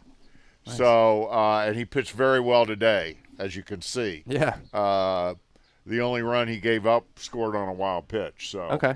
Yeah. Okay. But they were saying that they're even though he's back and he's a lot better, they're still watching him very closely. And one of the things they do is they speed gun every pitch. Okay. And he says the moment I see a drop-off in that speed, interesting, that's when I take him out. Interesting. That's cool. That's when I know to take him out. Yeah. I mean, I think the other thing that I probably could have done better is training my legs. Because I think now we're 15 years later, 20 years later. I just think these younger kids are training their legs. They're doing more squats. They're doing more deadlifts. Like you said, I mean, I was a wiry frame, and it took a toll on my elbow. But I think if my legs had been stronger, I would have been a lot better off. Well, that there's a lot of this discussion going on in the major leagues too, because it seems like there's so many Tommy Johns happening now. Yeah. Yeah. And I've seen a ton of opinions on it. And, for example, I saw a clip from John Smoltz yesterday. Mm-hmm. And he's talking about how – and Vince and I talked about the same thing. Vince Capozza and I talked about the same thing, is that these guys are throwing at max velocity every pitch. Yep, that's true. And they're trying to spin it as hard as they can spin it. And it didn't used to be like that. Yeah. Yeah. It didn't used to be like that. Yeah, that's true. So, anyway, we want to thank you so much for joining us. I really do appreciate it. And it's very exciting and very informative to hear about Pick MC. Yeah. I think it's great for the college. Yes. And great for the students, which is the most important thing. And we really appreciate you joining us. Well, I thank you both for having me, and hopefully I can come back in a nicer day. Yeah, let's hope so. Yeah, but thank you all. Let's hope so. Thanks a lot. All right, we are going to take a quick break. Again, we hope to restart this game in about 20 minutes. We're going to take a break, and we'll see you in a few. Don't go anywhere.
And welcome back to the Germantown campus of Montgomery College. We're getting set to get the ball game underway, and we have a new pitcher for the Raptors. This is number 9, Derek Sawyer. Derek is 6-1 on the season with a 4.45 ERA. The other change for the Raptors is number 8, Matt Kayafa is in to play second base. Derek Sawyer will stay in the batting order as the DH. So those are the only changes for the Raptors, leading off here in the 6th inning for the Lakers. And he walks the first batter. That's Eric Batista. So Batista was hit by a pitch his first time up, and he walks here in the 6th.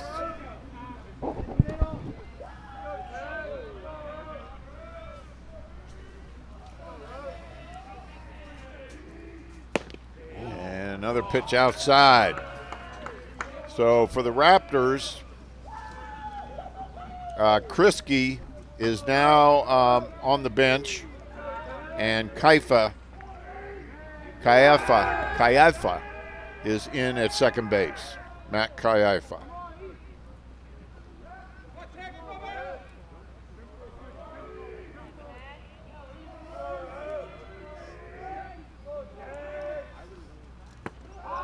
And he misses again. So he's having a little trouble, Derek Sawyer having a little trouble finding the strike zone against Easton Roden. And a quick visit to the mound by the Raptors pitching coach, Vince Capozza. Yeah, I would say, once again off the breaks, the rain delays that we're having, it's going to take a little bit of time for the players to kind of get their motion back in and that connection again. So, and the field conditions, of course, are worse. Despite the tarps, the mound is pretty sticky and slippery. There's a strike. So Roten has a single.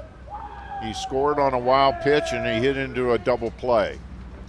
And he swings through that one. So that evens the count at 2 apiece.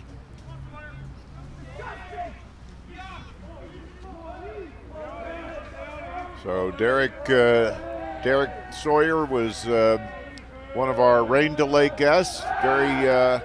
That was a good move to first. It was pretty close.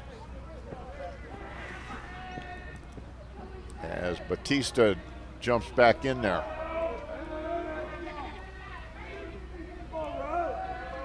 2 balls, 2 strikes. Ooh. And just off the plate. It's a close one. Sawyer has a full arsenal of pitches. He has a fastball, a 2-seam fastball, a curve, a slider, and a changeup. And he will use them all.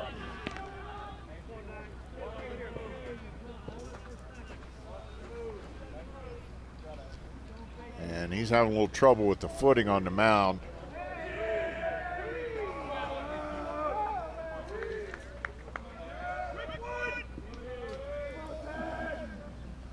And he walks. So Roten draws the second walk of the inning.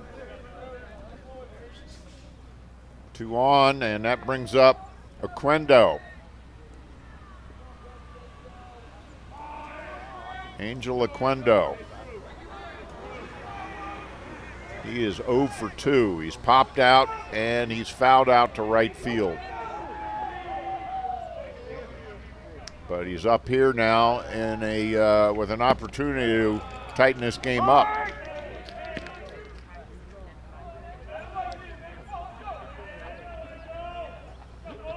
Now the word we heard earlier from the umpire is, and that's got to be strike 2, is that because there are no lights here,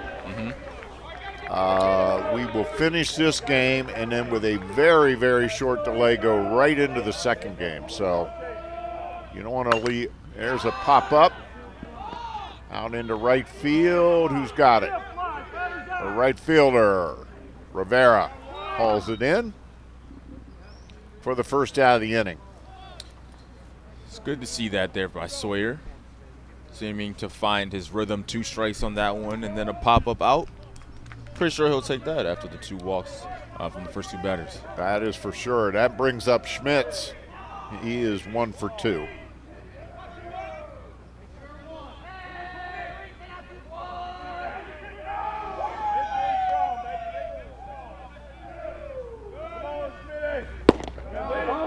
And he takes it low and outside.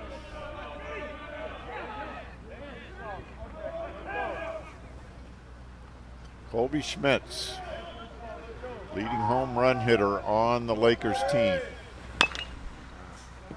And it's a foul ball down third baseline. Evens the count. Runners on first and second. Top of the 6th inning. He's 1 for 2 with a double so far today. Ooh. Swings right through strike 2. That was a nice pitch. That was unhittable.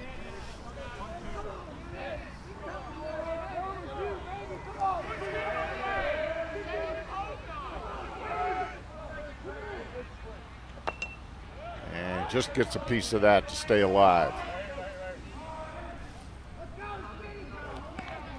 1 ball, 2 strikes, 1 out. Top of the 6th, Raptors on top, 5-1. The Lakers grabbed the lead in the top of the 1st. The Raptors came back to even it up, and then the Raptors put 4 on the board in the 3rd. There's a pop-up on the right side. Burgess is under it, and he puts it away. Good job, good job.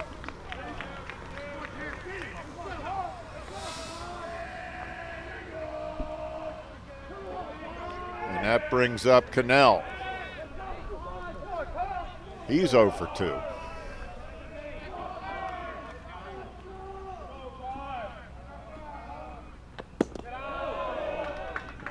Spin a little bit low because it had the corner. Raptors appealed whether he swung, and the infield ump Dave Stewart says no way.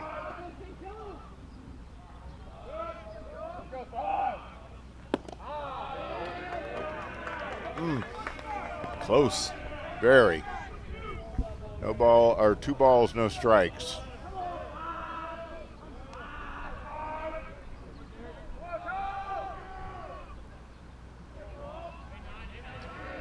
This is the cleanup hitter, Cannell. That got the corner. Yeah, that was just about perfect.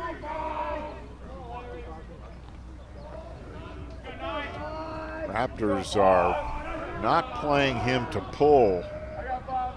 There's a rather generous gap between the shortstop and the third baseman, as Rosenbaum is almost holding the runner on second. Foul back. Interesting defensive lineup. There is a lot of room to roam over there on the third base side. Third baseman is off the line quite a bit. Ground ball to the right side. They must have had him scouted out, and he throws him out. Kaifa throws him out. So after walking the first 2 batters of the inning, Derek Stewart comes back or Sawyer comes back and mows him down. And we're going to take a quick break after 5.5 innings of play.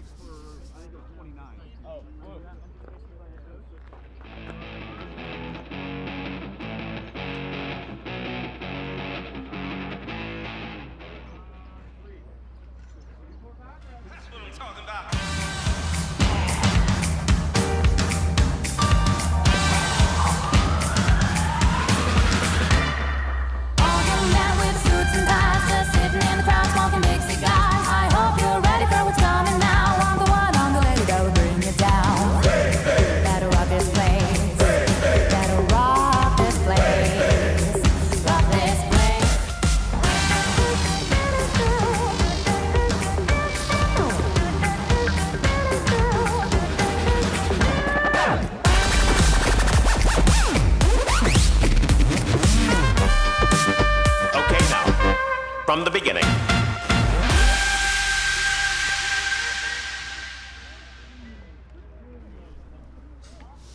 All right, welcome back to the Germantown campus. We are ready for the bottom of the 6th. We have a new pitcher out there on the mound for Garrett. It's number 26, Mason Jack. Mason has a record of 1-2 on the season. He's pitched 17 2/3 innings. Has a rather unfortunate ERA at 9.14. He's walked 14 batters and struck out 13. So just from glancing at the stat sheets, you would have to think that control is a bit of a problem. So he's back out there for the bottom of the 6th. Raptors still on top 5-1. And leading off is Rivera.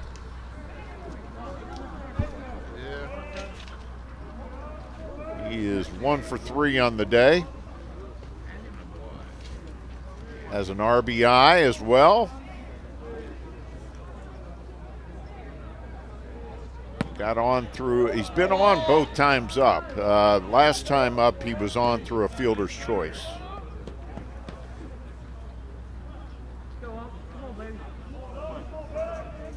And he did get picked off first base in the first inning.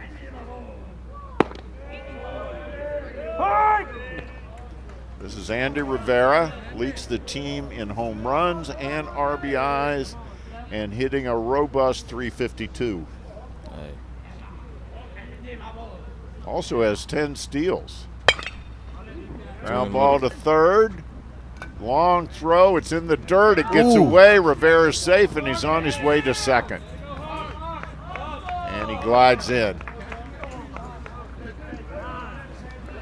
Yeah, defensive error. That's got to be an error.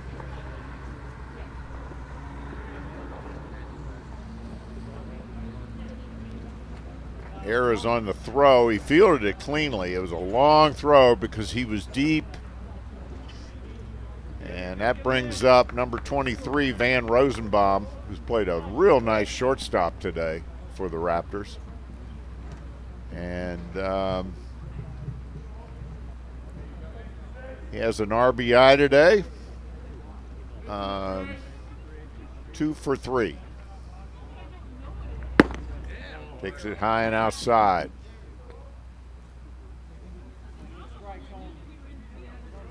Two for 3 with an RBI. And he's also scored a run.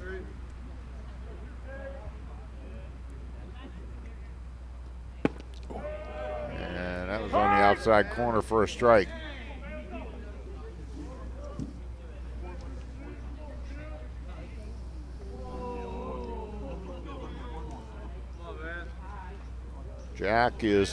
Mason Jack is a freshman out of Fairmont, West Virginia. Quite a few West Virginia players on the Garrett squad because, frankly, West Virginia is just a hop, skip, and a jump from Garrett Community College.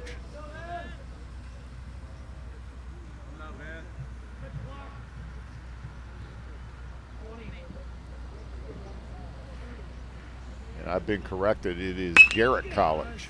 And there they base hit. Here comes Rivera around to score. And Rosenbaum with his 3rd hit of the game. Yeah, Rosenbaum has definitely been locked in today. He's definitely feeling it on this cold day. He's on fire. That's his 2nd RBI. And so that error comes back to cost Garrett as Rivera got on the throwing error and came around to score on the single by Rosenbaum. And that brings up Matt Kaifa.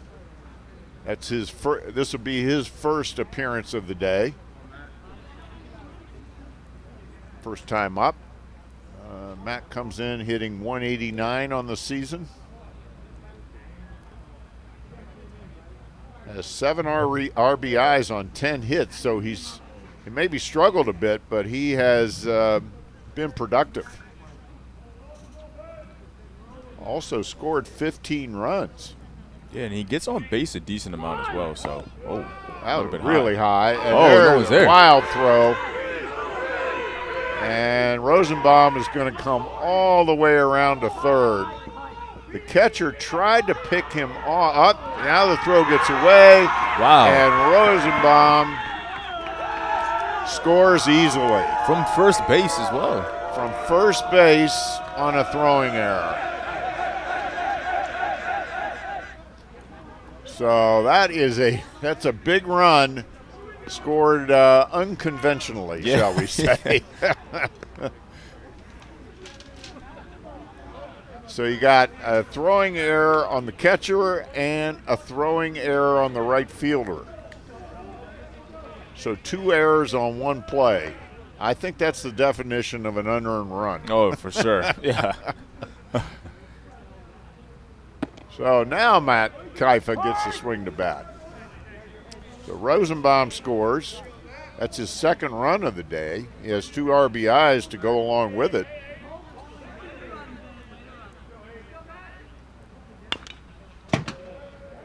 And maybe more importantly, that gives the Raptors a 6-run cushion.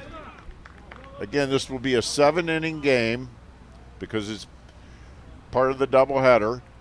And because of the 2 rain delays that we've had, the 2 lengthy rain delays that we've had, there's a ground ball to short, gathers it up, long throw, in time for the out.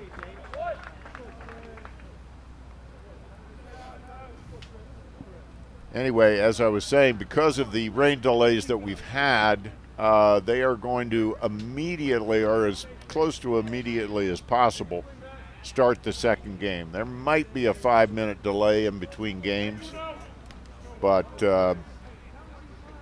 they want to move things along. So that brings up Trey Mason. And he is 0 for 2. He did walk, however, his first time up.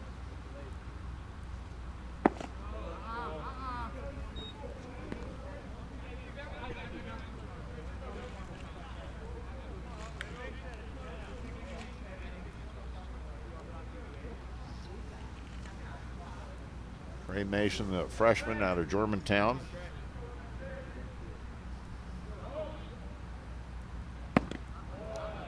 That was a good pitch. Inside corner, fastball. Trey Mason's been having himself a day today, right? He has.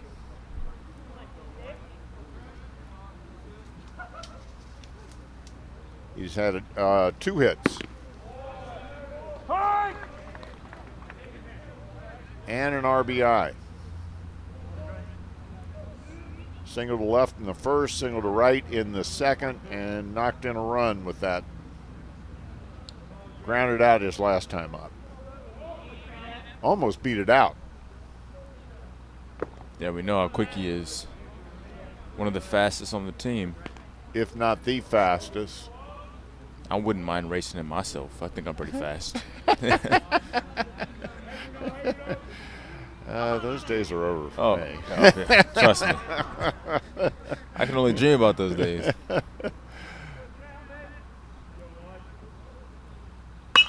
There's a hard hit grounder to short, and it ate him up. Took a late hop and just ate him up. I don't know how they would score that. But I would call that an error. The ball was hit hard, and he should have made the play.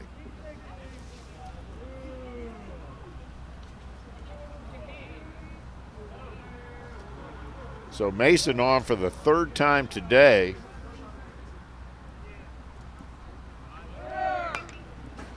And that brings up Logan Raptors.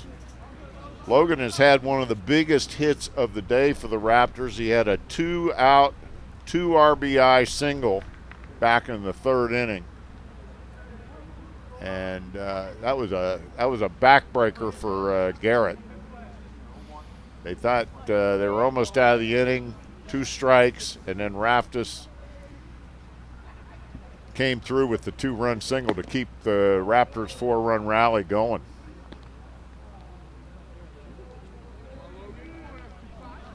He's catching this first game. He also had a sacrifice bunt and popped a second. Had a beautiful bunt in the first inning. And almost beat that out.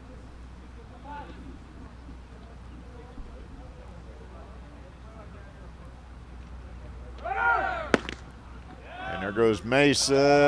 They got him.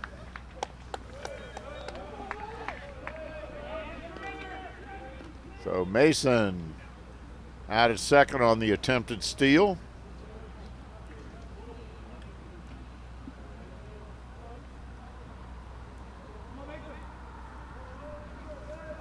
And Raptors now behind the count, 1 ball, 2 strikes. Curve ball, and he puts it out into left center field. It's going to go all the way to the wall. Raptors cruises into second with a stand-up double. That ball kind of hung up there a little bit. That was a hanging curve that didn't have a whole lot of curve. And it must look like a watermelon to Raptors, because it just kind of hung there.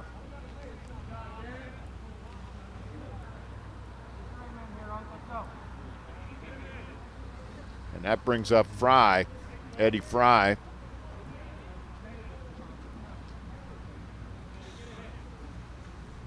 He's 1 for 3. That's right. Make that 0 for 2. He was hit by a pitch. No, he's one. He is 1 for 2. It is a strikeout, a double, and he was hit by a pitch. He had a double in the 4-run inning in the second. So Raptors now in scoring position with 2 outs here in the top of the 6th, or bottom of the 6th rather.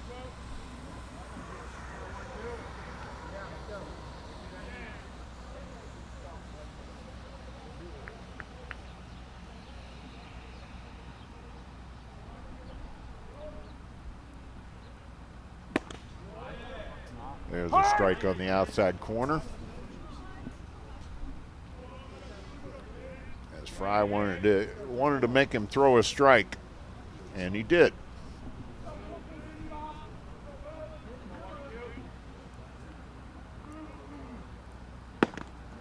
High and outside. A little bit high. Close though. 3-1. Good look at Eddie Fry. We saw his arm. An example of his arm strength earlier in the game. He had quite a throw from third base. Took a little off that, and he swung and missed. So count is now full.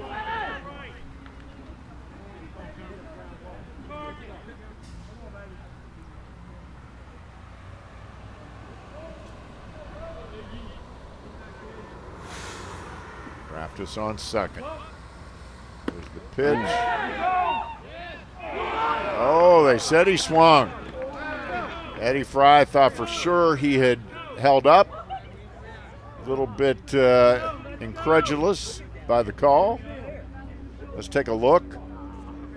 Boy, I think he's got an argument. Yeah. But, nevertheless, the umpire is always right, and the call stands. So Fry goes down on strikes, and that ends the sixth. So we are ready to go to the seventh. We're going to keep it right here, as this will be Garrett's last opportunity to extend this game. They're trailing by 6. Be a slight delay for Raptors, as he's got to get himself geared up after being on base. And Derek Sawyer back out there to warm up.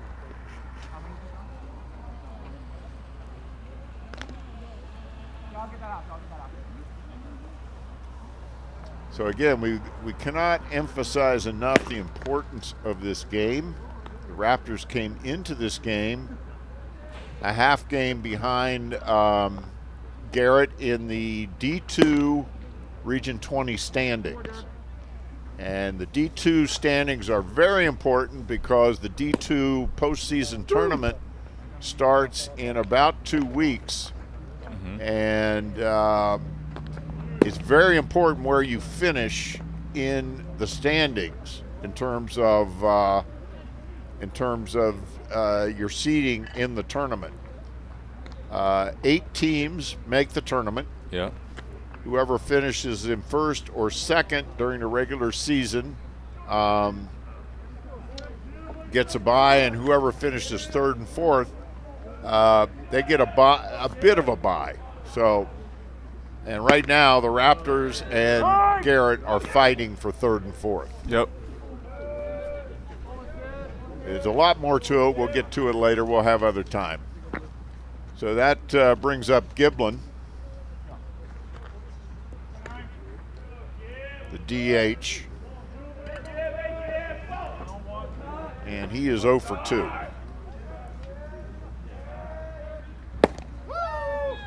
And we're just told that the radar gun has Sawyer at 93 miles an hour. Really? So that is incredible. My arm would fall off if I ever attempted that. I'm not sure if I even attempted it. I could get it. Well, obviously not now. He's definitely the hardest thrower, and boy, he just comes right out and strikes out Giblin just like that. That'll bring up Hallenbeck. This is his third time up in the game. He's 1 for 2.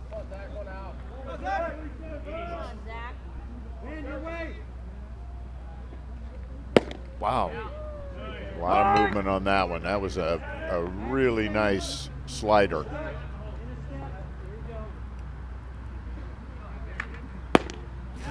Comes back with a fastball on the outside corner, strike 2. And let's see what he shows him on this one. Another fastball, just a little bit outside.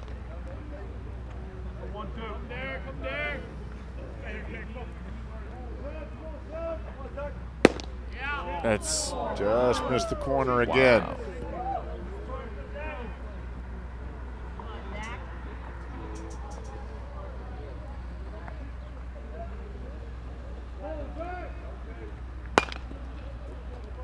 And he knocks that one foul.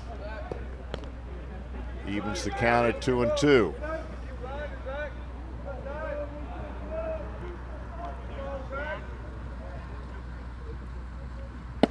And he strikes him out. Back-to-back strikeouts for Sawyer. Back-to-back strikeouts for Sawyer.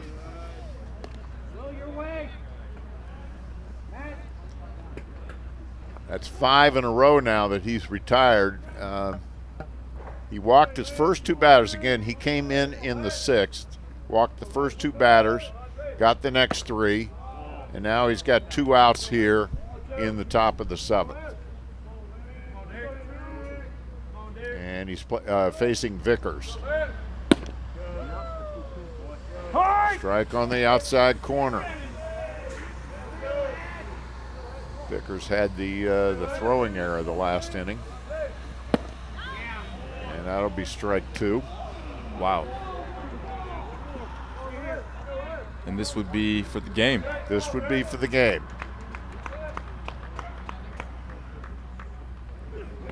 And he wanted to finish him maybe just a little too bad.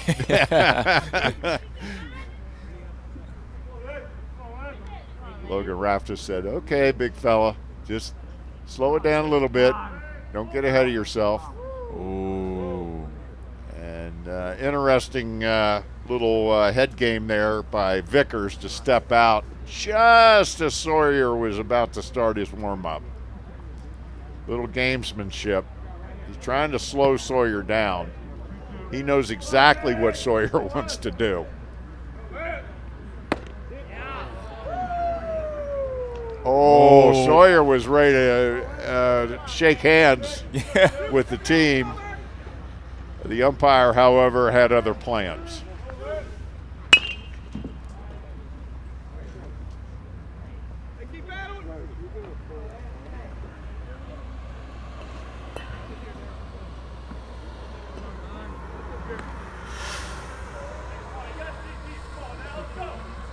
We're told we have one of the Raptors in the booth here with us, and we're told that Sawyer likes working fast. And there that it is. is strike 3.